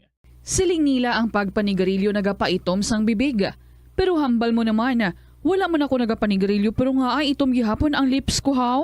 Yari ang sabat sa eksperto. Suno kay Dr. Jean Marquez, isa ka dermatologist, ang dark lips mahimo nga tugas ang maisog nga habon nga ginagamit sa guya. Nagpanugyan ang doktor nga magamit sang mild soap kag lip balm nga may moisturizer kag sunscreen. Agod protektahan ang bibig kag malikawan ang discoloration. Kabombo! Subong nga naghalog na ang restrictions, madamo na nga mga physical activities ang ginabalik, ilabi na mga sports events. Apang maghalong lang ha, bangod kun ka isa, hindi malikawan nga may injury gid nga maangkon. Suno kay Michael Vincent Kayanan, physical therapist, ang ice ang mahimo nga ma-apply sa bahin sang lawas nga masakit sa sulod sang duha ka adlaw. Ang masakit nga bahin sang lawas kaangay sang tiil o kun kamot, ang ihulom sa ice o kun direkta nga butangan sang ice. Pagkatapos sang duha ka adlaw, ang injury ang mahimo na nga mabutangan sang mainit naman nga tubig. Kaunta sang La Paz Batchoy. Ang Iloilo ang kilala bilang home of La Paz Batchoy. Mahimo kagid nga maglibot sa Iloilo, mag-food trip, kag ikaw mismo ang maghusgar kung ano ka namit ang La Paz Batchoy. Pwede mo gid ma-enjoy ang La Paz Batchoy nga may pandesal kag puto. Butangi man sang gamay nga paminta kag patis ang sabaw. I-mix sang maayo. Kag enjoy! Kung kulang pa kag wala pa nabusog, pwede gid nga magpadugang sang sabaw. Ang Iloilo River Esplanade ang lugar nga para sa inyo. Ini ang favorite spot sang mga Ilonggos sa pag-ehersisyo kag paglantaw sang sunset. Madamo man sa mga local cafes kag restaurants nga malapit sa Iloilo River Esplanade nga makasatisfy gid sang imo nga kagutom. Ang Iloilo River Esplanade ang nakadaog na sa madamo nga mga awards, lakip na diri ang 2017 Gantimpala Excellence Award. Nabaton man sini ang haligi ng Dangal Award para sa Landscape Architecture category sang 2018 National Commission for Culture and the Arts o kon NCCA haligi ng Dangal Award. Umpisa sang pandemya nangin mas conscious na ang mga tao sa personal hygiene bilang kabahina sang COVID-19 prevention. Apang magluwas sa COVID-19, madamo pa sang iban nga germs kag virus ang kinahanglan likawan agud hindi mag-angkon sang sakit. Yari mga proper hygiene practices nga dapat muhimuon agud malikawan ang nagkalailain nga sahi sa balatian.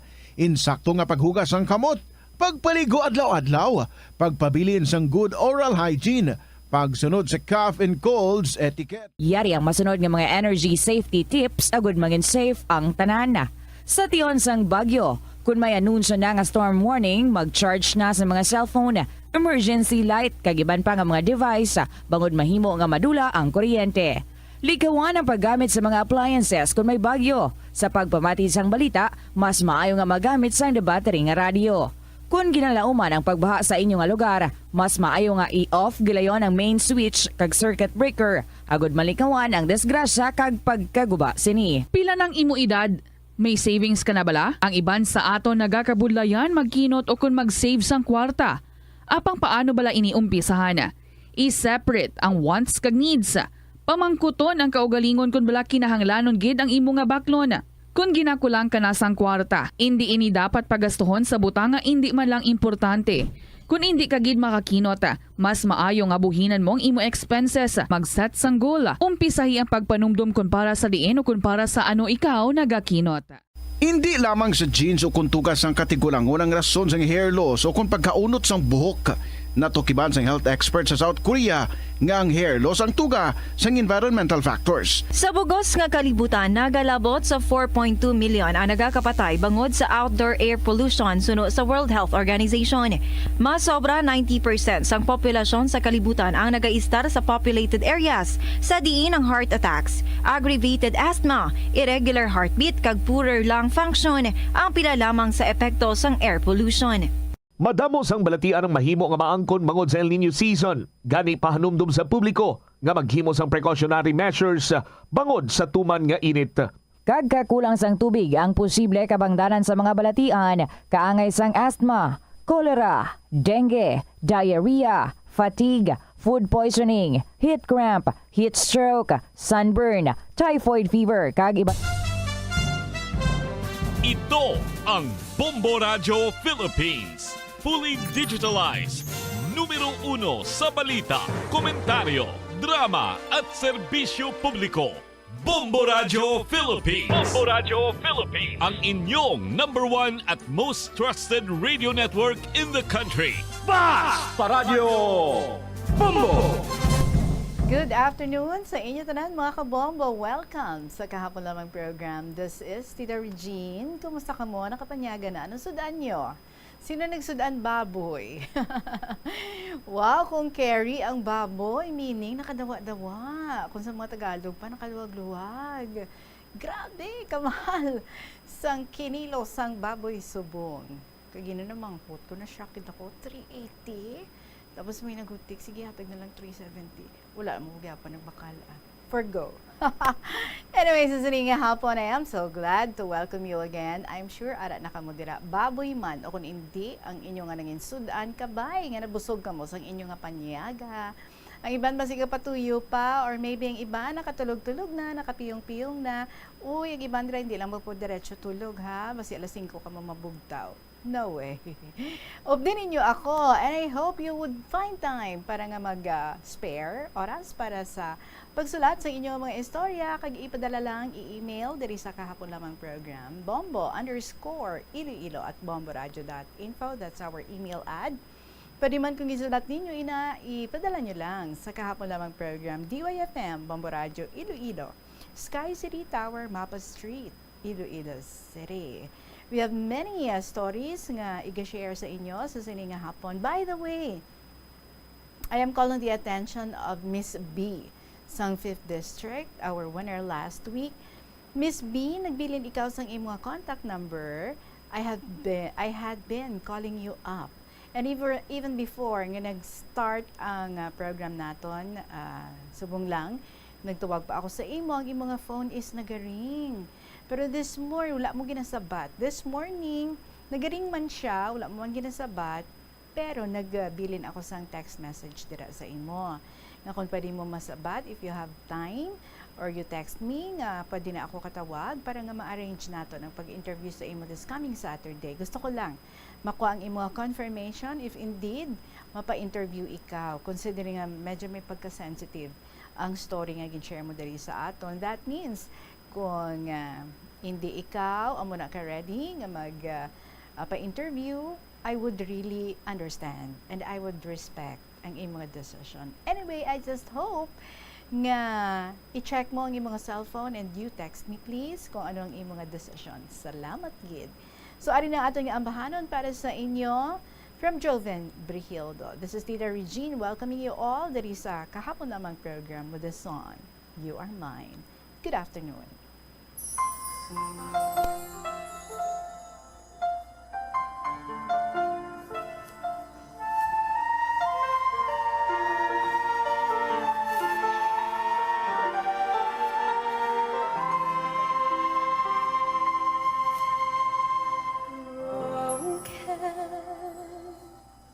Scattered into pieces, then you came into my life and you held me in your arms. When you're here with me, everything seems alright. You gave me the reason to start. You love me with all of your heart.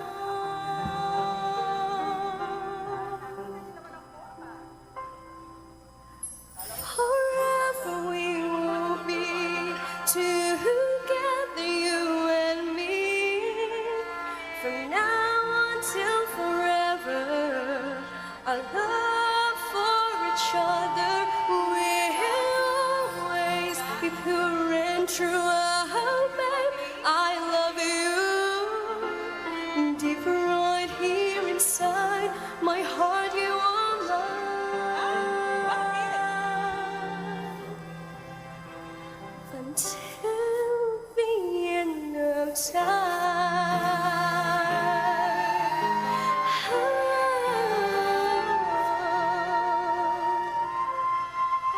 I was scared to fall in love, 'cause I just cry again. But you gave me the reason to start loving you with all of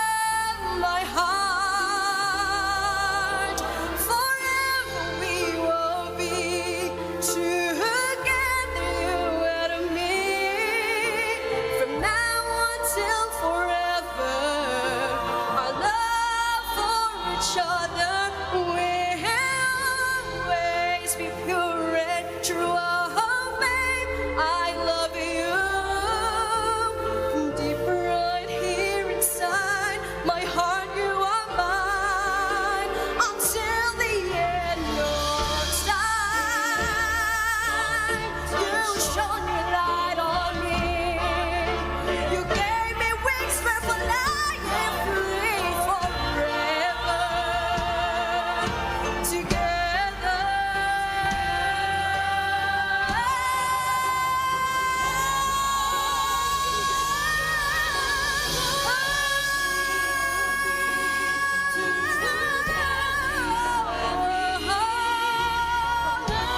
Until forever, our love for each other will always be pure and true. Oh, babe, I love you. Right here inside my heart, you are mine.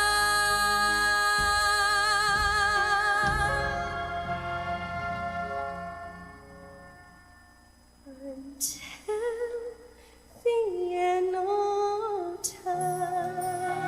Until the end of time. Until the end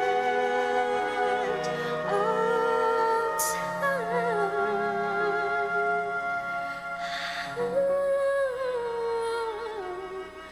You are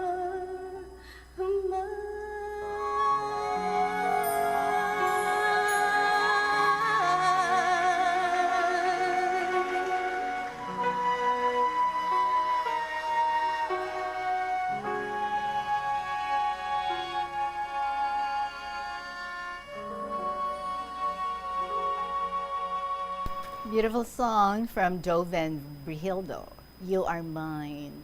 That's why no? I know of some couples, ang tawaganayan nila, mine. That's a statement of ownership. Akin ka. You are mine. Well, they're very comfortable sa amo na nilang endearment. So, hayaan na natin. Diri kita sa pagdalo sa inyo sa ato na nga mga istorya para sa siningang hapon. Today is the 14th of March, beautiful Thursday. Here's our first story from Neni Sanguton. Dear Tita Regine.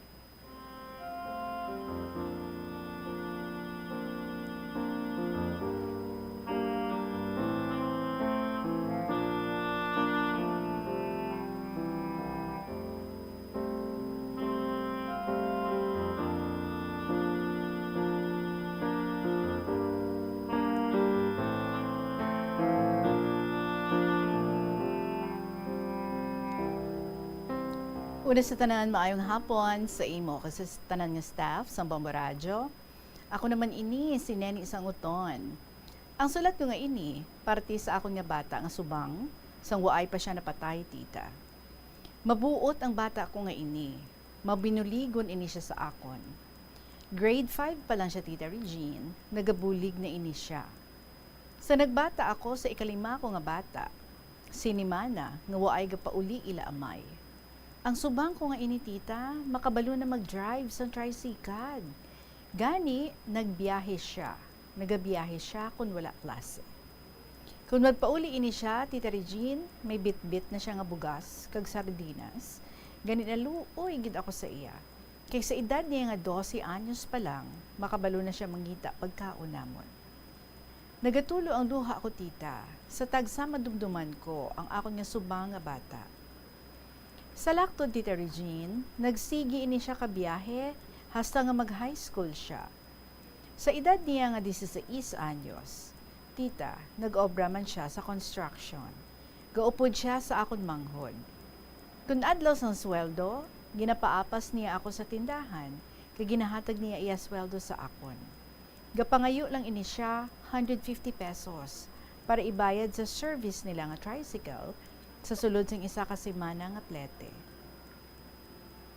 Nagdugay man obra nila nga duha ka bulan, kay kun bakasyon lang kung wala klase. Isa sa to ka bakasyon, tita, naglisensya siya sa akon, nga maupod siya sa iya tiyo nga manghod na nakapangasawa sa Igbaras, Iloilo, sa bukid, tita. Kag nagdugay man siya didto, kay bakasyon man nila sa eskwelahan. March 2014, sa nag-upod siya sa utod ko sa bukid, nagpauli siya para may magpa-enroll sa school. Kag nagbalik naman siya, kay manggarab sila kuno, gani, ginpasugtan ko man tita. Maayo ang iya bakasyon didto, kay damo siya migo. Isa ka adlaw, nagpuli siya, nagdulong tunga sa sako nga bugas kag kwarta. Pero hapon, nagbalik man dayon tanan sa uma, kay may obrahon kuno sila. Okay lang sa akon tita, kay utod ko man ang ginadayunan niya. Hasta sa nagbukas na ang klase, kay nagpauli na siya diri sa uton. June 2014, sa nagpauli diri ang akon bata tita. Mga isa na kasimana ang klase sadto. Sa nagpuli ang akon nga bata, kay nagakuriit siya sa kasakit. Gani gin pa check up ko sa health center. Tita, ginrequestan kami nga magpa-laboratory. Gani, maski wa ay ako kwarta, nangita ako para makahibalo ako, babalaan ko kung ano ang sakit niya. Nagbalik-balik kami sa doktor, tita, pero wala man mabalaan iya sakit. Gani, wala siya matagaan sang bulog. Sa laktod, tita, nagdugay sang 3 kasimana na wala kami kahibalo kung ano ang sakit sang akon bata. July 5, 2014, tita, gindala ko siya sa hospital para ipa-check up naman sa isa ka government hospital. Sa emergency room ko siya gindala, tita, kay parte na gid sa iya ka maniwang, kay ginasiling niya, masakit gid kaayo ang iya tiyan. Gani ginrequestan kami nga magpa-ultrasound kag X-ray laboratory. Tanan naman nga tests ginhimo, tita. 3 kami kaadlaw sa emergency room. Gipapauli man kami kay wala findings ang doktor. Kay clear man ang iya nga ultrasound. Ang X-ray lang niya ang may gamay plema. Gani ginresetahan lang kami bulong, kagin pagwa, kagin silingan, nga after 1 week mabalik. Follow-up check-up. July 13, tani mabalik kami para sa follow-up check-up niya. July 12, napatay siya, tita. Sa July 12, sang adlaw pa lang, tita, nangayo ang bata ko nga gusto niya magkaon tinapay nga pan, nga may palaman. Kaya sa matuod lang, tita, kung may okasyon lang ako, gabakal sang pan, kag palaman. Pasko lang, kag New Year. Gani, nag-advance ako sa akon nga amo para makabakal sa ginapangayo niya. Sa hapon sadto, nagkadto ako sa tindahan. Nagbakal man ako baboy 1/2 kilo para may sabaw kami sang gabi nga ina. Tita, ginungitan ko pa siya sang sabaw kagulay, gindunot ko pa para matulon niya dayon. Tapos niya panyapon, ginsibinan ko siya. Tita, sang ubahon ko na iya bayo, natumba siya, tita, sa amon salog. Kayang amon balay, duta lang ini siya, may salog ini nga kawayan. Kag natumba siya, ginpabangon ko siya, tita, kag wala na siya gahulag. Gani, nagsinggit ako nga tabangan nila kami, pero gulpi lang nag-ulan sa mabaskog kaayo. Gani, nadugayan pa kag nadala sa dalan ng akon bata, kay layo kami sa dalan. Sa nag-ulaw na ang ulan, gintuwangan nila sang amon tupad balay ang akon bata. Gasala ako, tita Regine, kung maano ako. Nagtawag sa ambulansya ang taga Floorville Subdivision, kay nangayo ako bulig sa ila kung sino may nakahibalo sang numero sang OSART sa Banwa. Gani gintagaan nila kami. Sa laktod, nakaabot kami sa hospital July 12. Ang oras, 9 p.m. Gindeclare nga dead on arrival ang akong bata. Nagwala ako sa hospital, tita, kay ang findings ng doktor, nadunlan ko no. Amo na ang iya nga kinamatay. Uy. Tita, dumabuang ako sa tunga oras. Kinabalan ko ang mga doktor na kung wala nila kami outpatient, tani, buhi pa akong bata. Tita, hasta na lang diri anay ang akong nasulat. Balaan ko, ginakapoy ka na sa pagbasa. Salamat gid nga madamo sa imo, ang matinahuron, Neni, Sangutuan.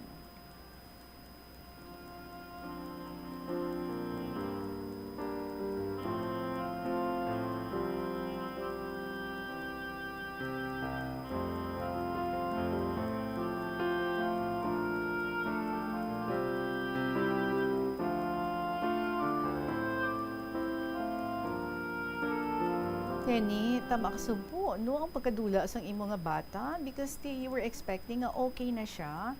Pero abi mo bala, ining pagkadunlan, isa ini, no, sa mga causes sang madamo o kamatayon. Especially among mga adults, ang mga tigulang, and also among babies. May mga kabataan nga nagkakadunlan, hindi bala dayon mahingagaw. Syempre, kung nagabara dira sa imong tutunlan, hindi ka ginhawa. And so, amo na siguro ang reason, no, nga DOA gid ang imong nga bata. Of course, you do not know, nagalantaw ka mo sa iya nga daan nga gina-complaint sa iya nga lawas, which is ang sakit sang tiyan. So, you thought nga amo ato ang nag-trigger, pero kay you said nga nangayo siya, nga makaon siya palaman, and then ginpakaon mo siya, pero may sabaw man to gani, no? Tapos may utan pa. So, siguro hindi mo na magpalagpat ang mga doktor kung ano ang ilang findings sa pagkamatay sa imong nga bata. But of course, para sa isa ka iloy nga nagapalangga sa iya nga bata, syempre, no, ang initial reaction do hindi magpati.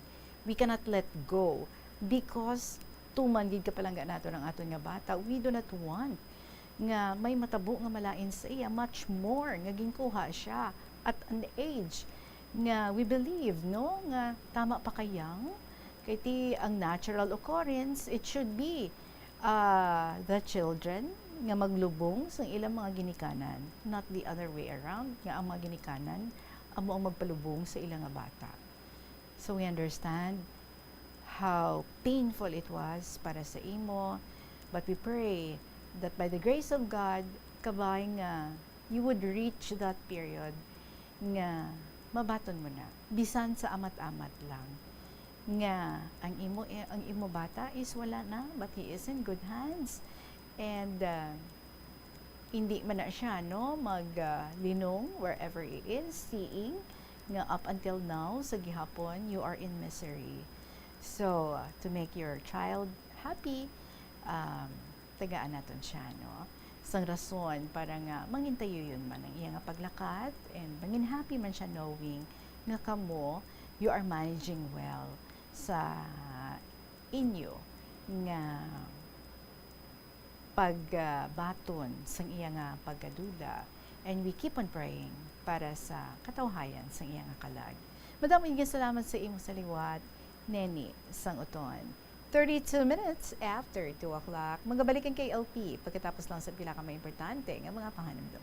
Kasakuon sa mga ginikanan subong, tumalagsahon na lang kamo nagaupod bisan magkaon. Apang bisan anuman kun tani nga kasakuon sang miyembro sang pamilya, hatagi gid sang oras nga kamo makaupdanay sa kalan-an ukon makalagaw kun wala sang trabaho. Kung nagaplano sa aktibidad agod nga maka-enjoy upod ang imong nga pamilya, tandaan nga ang focus nyo amo ang pag-spend sang inyo oras nga updanay kag wala dapat sang iban nga mga bagay nga ginapaminsar kaangay sang trabaho ukon homework. Molo Plaza ang central landmark sang Molo. Diri mo makita ang madamo nga mga iconic tourist spots sang syudad, lakip na ang Molo Church kag Molo Mansion. Ang nasamit nga distrito ang birthplace sang Pansit Molo. Kilala man ang Molo Church o ang St. Anne Parish Church bilang feminist church, bangod sa duwa ka mga raya sang 16 ka mga female saints nga nakalinya sa tagsa kakilid sang altar. Sang tuig 1886, ginbisita ni Dr. Jose Rizal ang Molo Church bangod sa biblical painting sini kag nagserbe pa nga evacuation center sang World War II.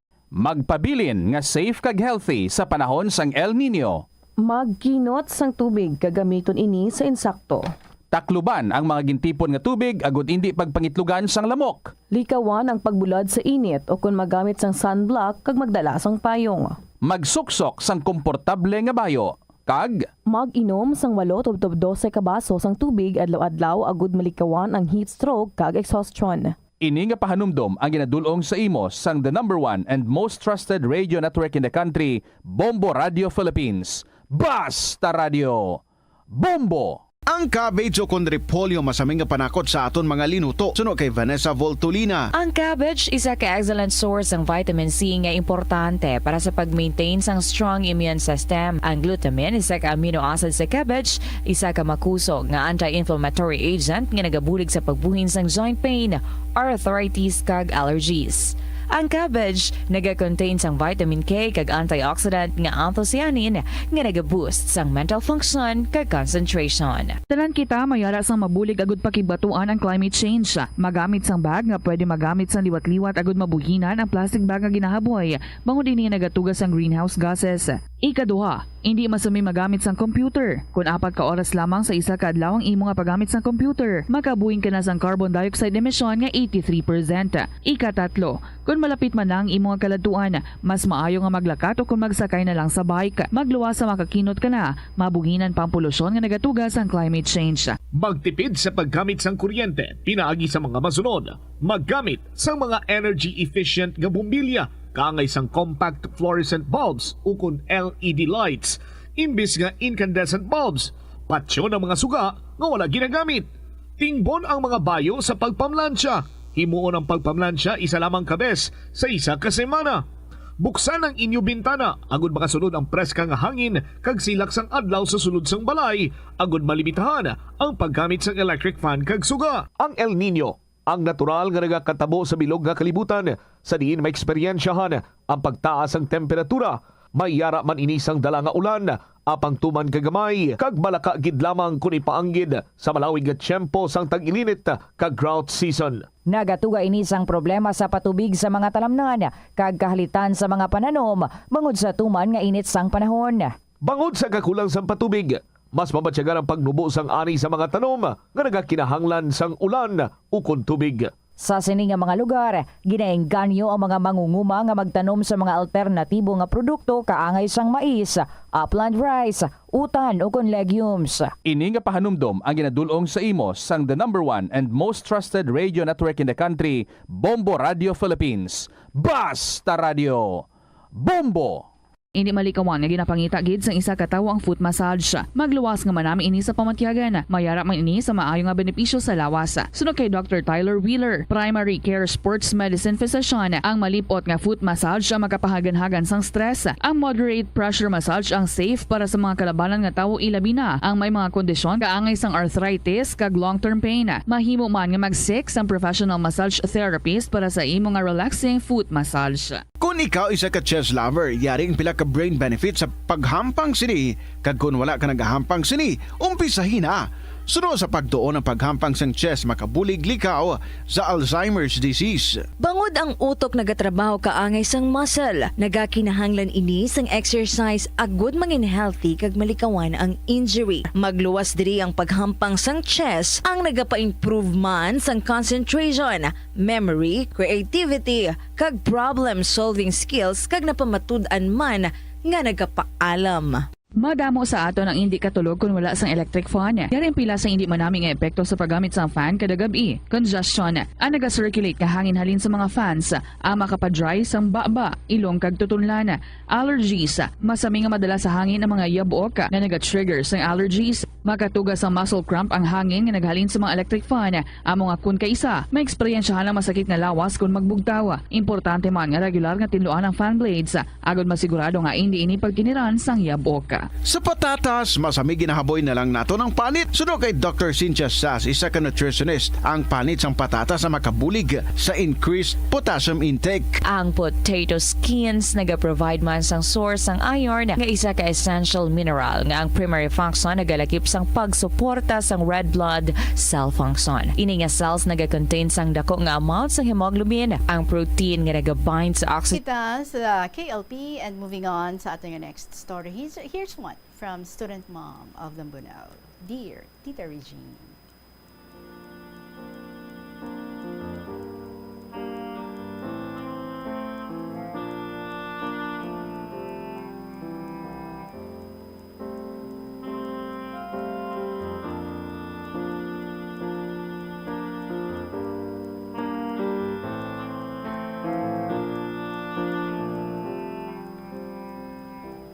Hello and hi to everybody out there listening to KLP.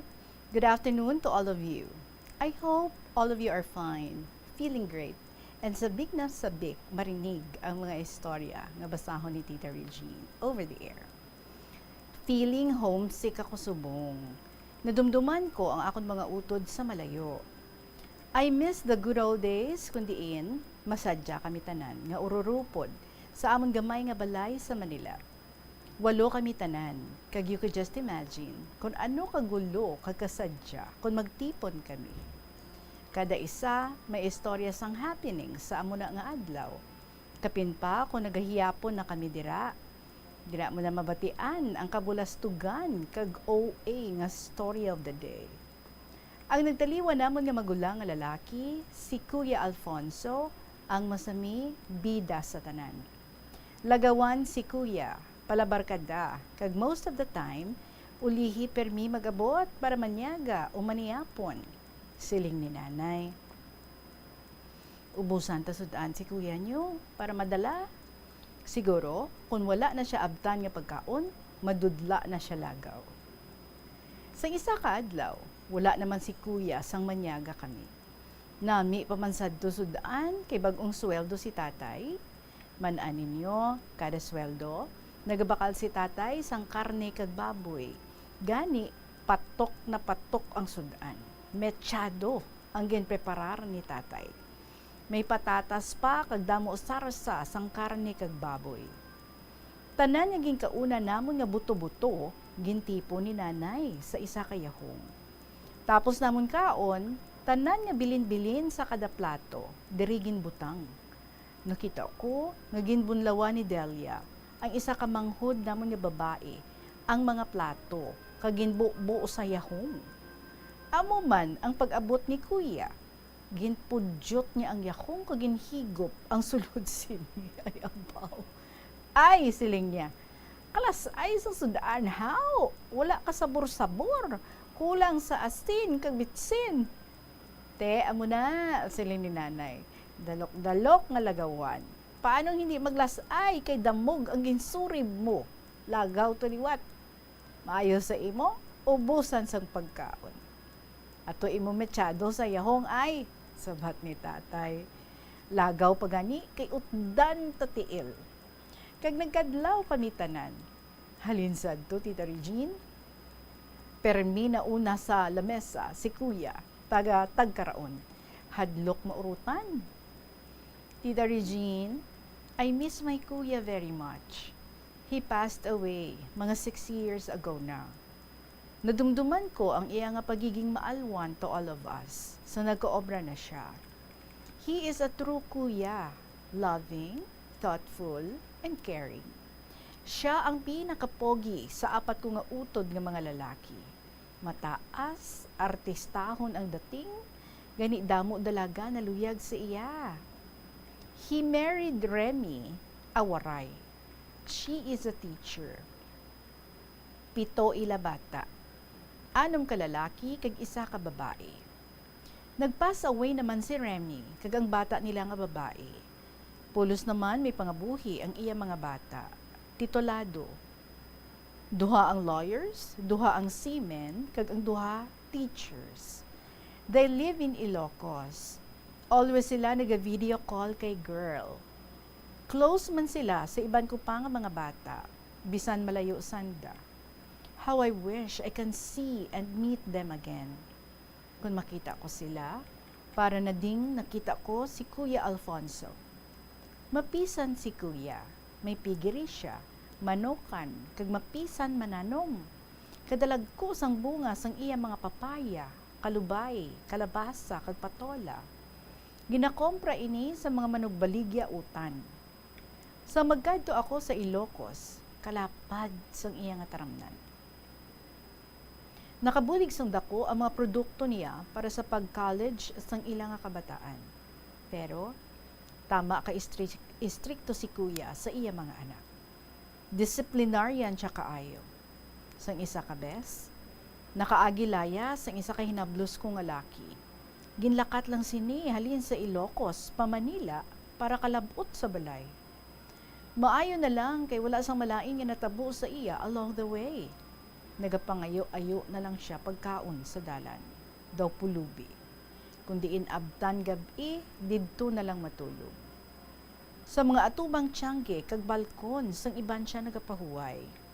Kun kaisa, naluoy na ang tagbalay sa iya. Ginapakaon pa siya, ginapapaligo, kag hatagan matinlo nga bayo.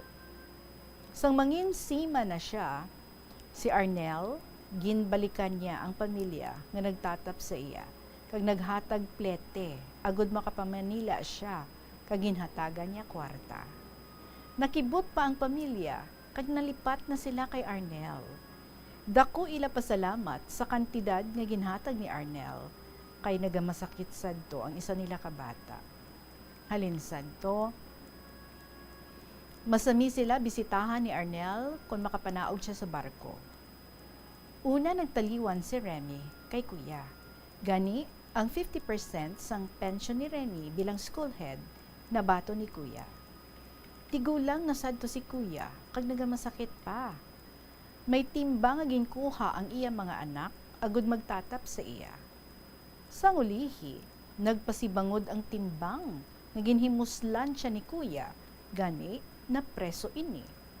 Pero pagbista, napamatud-an nga wala ini natabo. Ginpasibangdan lang si kuya kay luyag sang timbang nga pakaslan siya ni kuya. Hubin pa ang timbang kag mabaskog. Paano siya mahimuslan sang isa ka nagamasakit kag hindi makatindog? Ginpagwa si kuya sa presuhan kag ginkuha na lang ni Arnel agud may magtatap diri. Ginsapupo ni Arnel ang iya nga daddy hasta sa magtaliwan ini. Subong, masami mag-video call sanday girl kag Rose sa ilang mga pakaisa sa Ilocos. Ginaagda nila kami nga magbakasyon sa ila. Tani, makakadto kami, agud mabulong ang kahidlaw namon sa isa kag isa. God is good always, allowing families to be together, even if long distance separates them. Through cell phones, internet, and video calls, families who are far apart can be together, even for just a moment, and can say, I love you, I miss you, good luck, happy birthday, and other greetings. Before I end this letter, Tita Regine, may I say the simple prayer. Dear God, thank you for this gift of family. Let every member of our family feel, even we're far apart, you're stirring in our hearts and in our lips, and on our lips, the rich spirit of joyful praise to you, now and always. Amen. Sincerely yours, Student Mom of Lambunaw. And P.S. Nabatian ko pagbasa mo sa sulat ni Nanay Bell. Student Mom, i-correct ko gid ikaw. It's not Nanay Bell, it's not B, but it's Nanay Del. Letter D. As in, do this, do that. Okay. So, it's Nanay Del. So, nabatian ko pagbasa mo sa sulat ni Nanay Del, Tita Regine. Luyag ko lang siyang pasalamatan sa pag-mention niya sa akon and including me in her greetings. Nanay Del, thank you very much for your nice message regarding me and my children. You're so nice and wonderful. Happy belated birthday to you. I'll always remember you in my prayers. May God bless you and your family always. Hugs and kisses from Student Mom. So thanks to Regine for reading my pahabol.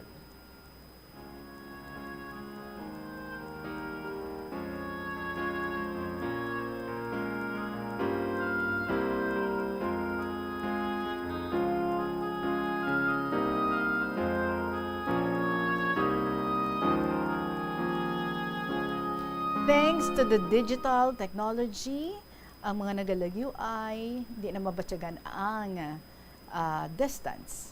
Nagalapitanay na. One call away, one video call away, one text away, one message away. And of course, ang always, no, nga pag-pray para sa isa kay isa. Ilocos. Namit na ang mais. Well, anyway, it's never impossible nga makakita ay kamuliwat sang imo makahinablusan. Student Mom, and with your children around, like Girl and Rose, nga willing gid nga mag-alalay sa imo. Who knows? Diba? Baka mangyari ang pagkikita ini nga year, kundi ikaw ang makakadto dito, basi sila ang makakadto diri sa inyo. Thank you so much, Gid, and kanami sa inyo ang mga letter senders. Parang nag-form na gid kamo sa isa ka family.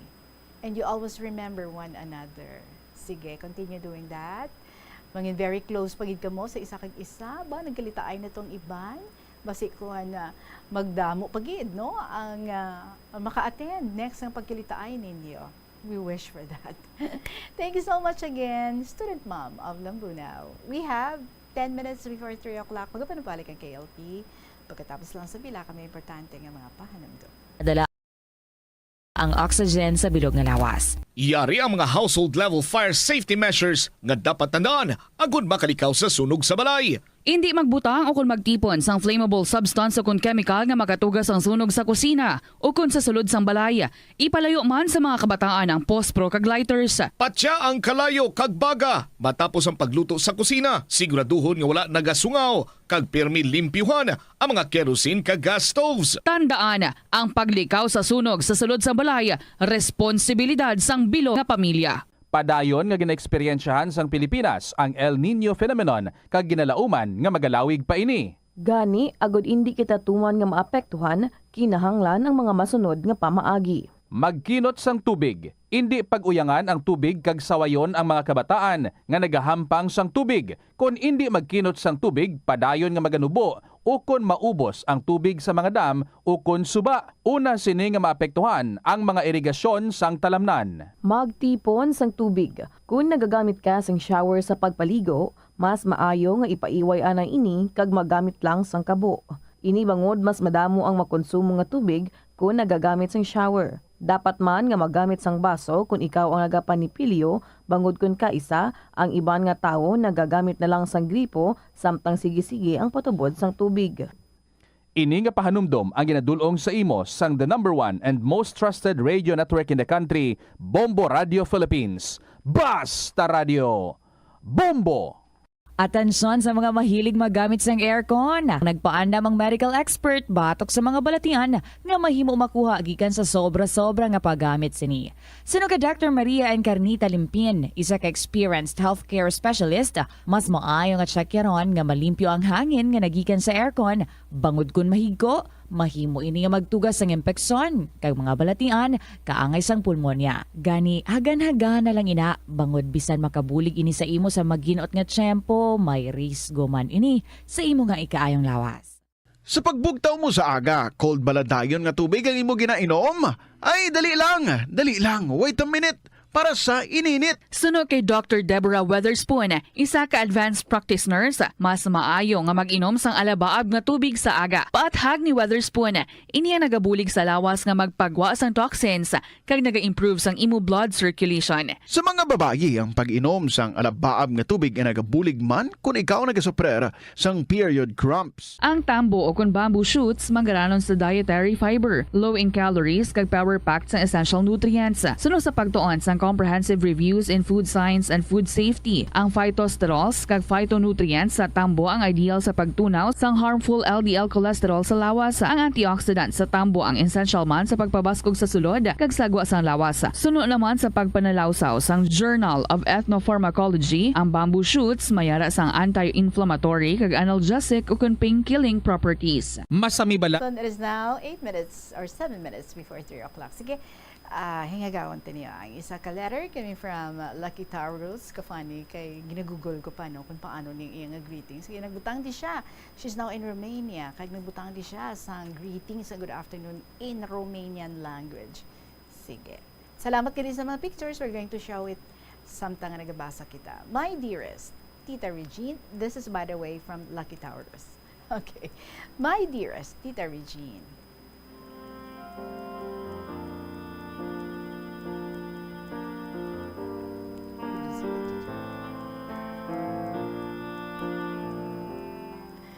I do not know if inchaktugin man ang pamatian ko, but mag-uko lang gid siya pamatian kay Mr. Google.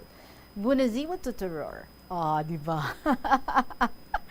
Is it right, Lucky Taurus? Sulitan ko. Bunaziwa to terror.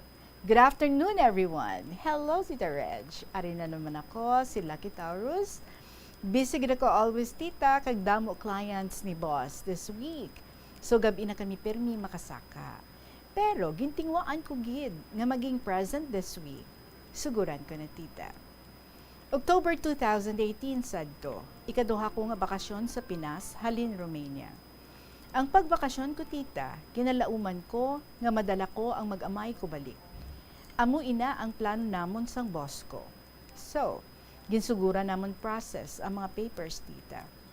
Pero nadugayan kay dapat ari ko di sa Romania para mag-sign sa mga papers. Nakalabot 3 months akong bakasyon. End of January, nagbalik ako diri tita para mag-sign sa mga papers. Sa nakumpleto na ang papers sa mag-amay ko, nagkadto sila sa Manila para mag-process ng ibang nga papers. Gaka-delay ila papers tita. Nag-board sila sa isa ka apartment sa Parañaque. Isa sa to kaadlaw, nagtawag akon bana nga gahibi daw si baby. Sandako na ni amon bata tita, baby gihapon amon tawag. So may ginatudlo ko no sa bintana, kagahambal nga may bata ko no. Pero wala man may makita nga bata si Mr. sa bintana. Kinpamangkot niya kung nga ang mahibigid kay bata man lang iya kita. Nagsabat amon baby nga, ginahambalan daw ka bata nga, halika, halika. So wala man kuno si Mr. may mabatian tita. One time nagtawag ako, kagin istorya ko si baby. Sa naglawig istorya namon, mga 1 minute lang siguro tita. Ginambalan ako sa bata ko, hambal niya ma, hipos, baga pangakig ang bata sa bintana. Galingling di sa amo ni Papa. Hala, gulpi pala nindog akong balahipo tita. Halin sadto, ginambalan ko akong mister, nga mabutang asin sa bintana nila. Tapos na nagpanaog sila para mag-groceries, kita daw ni mister, damo bata gahinampang. So ginpamangkot niya si baby, kundiin ang bata nga galingling sa bintana nga nakita niya. Ang naka-red daw t-shirt, kag yellow nga shorts sa higad gatindong. Wala man kuno si mister, may nakita nga bata nga naka-red t-shirt, kag yellow nga shorts. So amo to tita, nagpangita sila manugluy-a, kay pila nakaadlaw nga gahibi si baby kung adlaw. Kung gabi, nami man kuno tulog ni baby. Tiyambal sa manugluy-a, nasunod kuno sang bata nga kalag. Nagakabala kagid ako adlaw-adlaw tita, kag sige pa mensar kung kumusta na si baby. Sa nakumpleto na ila papers, dako gid akon pasalamat. Tita nagpa-embassy na sila kag nag-apply visa. Kadasig lang. After 10 days, nagwa na ila visa. September 17, nag-flight sila pakadto diri. Kag September 18, ila abot diri. 3 kami nagsugat sa ila sa airport. Si Madam, si Boss, kag ako.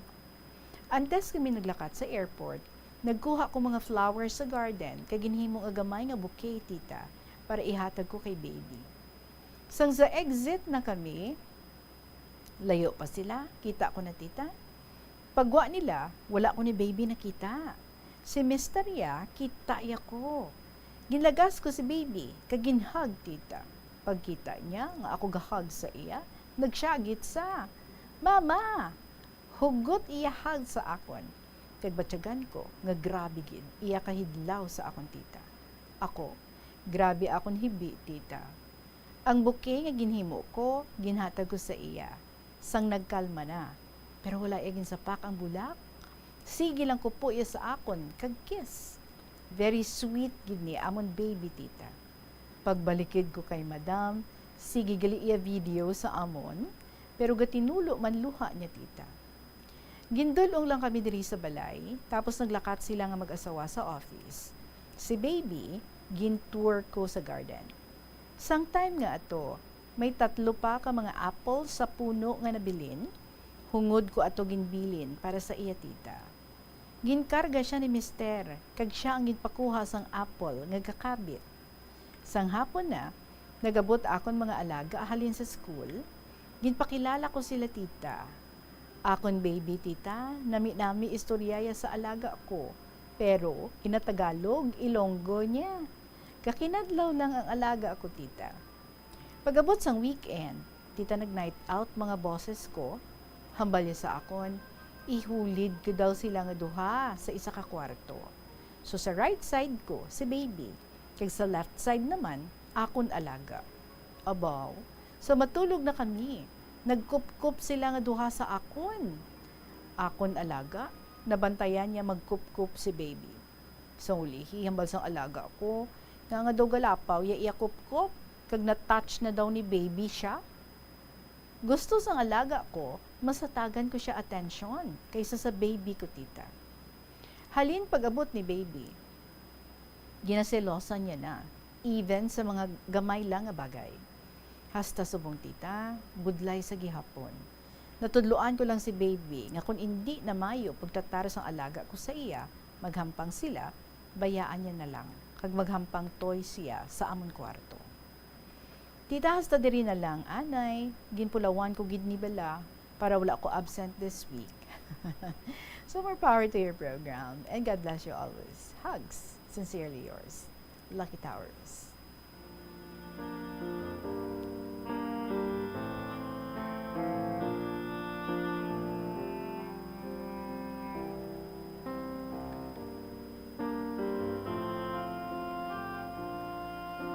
Ano taliwat? Bunaziwa to terror. Good afternoon.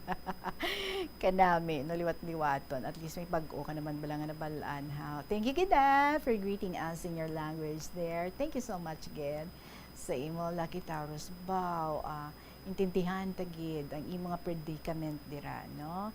Having 2 children na very, very close sa imo and each one is being so possessive. Siyempre, ang anak mo, ang iya mo niya ginapanindugan, ano kaya nanay ko niya? Kagang alaga mo naman, ano kaya siya niyang nag-aalaga sa akon? Ikaw ya, nagatukad-to ka di, tapos kuhaan mo kuya sang nanay, so kuhaan mo kuya sang alaga. Budlay no, kung mga kabataan, but you said nga, lain abi ang culture nila dira, kag daw hindi man yabi masuweto, ang imo nga alaga kay ti ang mga parents to hindi amo sinaya ka very lax sila in handling their children and almost sa imo lang gigani ginabili no ang pagtudlo sang values ang disiplina. So I hope makayanan mo gid, Lucky Taurus. 2 children vying for your attention and your love. Sige, hindi mo na lang po siguro pag-isipon nga torn between ikaw, no? Kung isipon mo na lang that you have so much love coming from these 2 children, and each one can be given the kind of love that they deserve. Kaya mo na isa ikaw ka Iloy and Juno, nga ti ang bonding nyo sa imo nga bata, si baby, ara na ginaya, hindi na ginaya makakas. And being the tagabantay, no? Taga-alaga sa nga imo dira nga ginaalagaan nga girl, siguro kilala mo naman na siya, kay basi ikaw man na nagpadako sa iya. And I'm sure nga, you can always find ways, no matter ano ka budlay, para nga mapaintindi mo sa iya. Basi bala, no, kung nag-KSP lang siya, basi kung nagka-insecure lang gid siya, so try to find ways para ma-assure mo siya nga wala sang nagbago. Palangga mo siya gihapon, and ikaw gyapon ang maalaga sa iya. But ang bonus is that the 2 of them can be very, very good friends kung i-allow lang gid niya. Sige lang, maybe you still need time, no? Both of them still need time para nga mag-adjust sa presence ang isa kag isa. Ang imo naman dira iya nga biggest struggle is how to be fair to both of them. Siguro kung kamo na lang yan sang imo nga bata, nga wala na sa presensya sang imo nga alaga, you can hug her tight very much and hug her the way you want. Kag siya man, no? Kung inside your room, pwede nga balaan mo siya, sige, free na kita. Kung ano gusto mo, ma-play kita, ma-hug lang kita the whole day. And also, just be careful lang, no? Nga kung ara ng imo nga bata, ang imo nga alaga, just be sensitive lang siguro sa feelings ng imo nga alaga. But knowing they both are nagahulat, no, sang pagpalangga nga imo nga igahatag, sang atensyon nga imo nga igahatag, so ikaw gid ang maka-medal sa ilang nga duha, and at the same time ikaw gid, no, ang the very person nga makahibalo, magkapan-kapan sang tanan. So the challenge is in your hands. And I'm sure being a mother and being a long time na nga tagapag-alaga sang bata ngayon ni, mabalaan mo gid, no? How to treat each one in a very special way. But if both are present, you have to be fair. So mo na guro ang ginakinahanglan gid. So the struggle is in your hands, but kaya yan. I'm sure. Kaya yan. Just be patient. Thank you so much, Gid, sa imo. Bunaziwa to terror again. Kanami lang, Gid, no? Balik-balikan.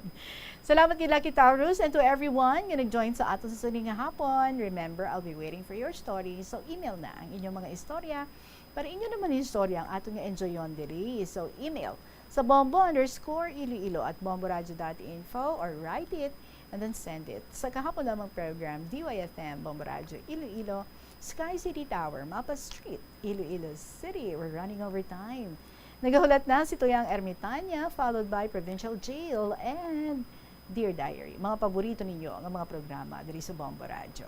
Maraming salamat sa inyo. Balik kay kita buwas. Sa gihapon, ininyo alagad si Tita Regine para sa kahapon lamang program. See you tomorrow. Good afternoon and God bless.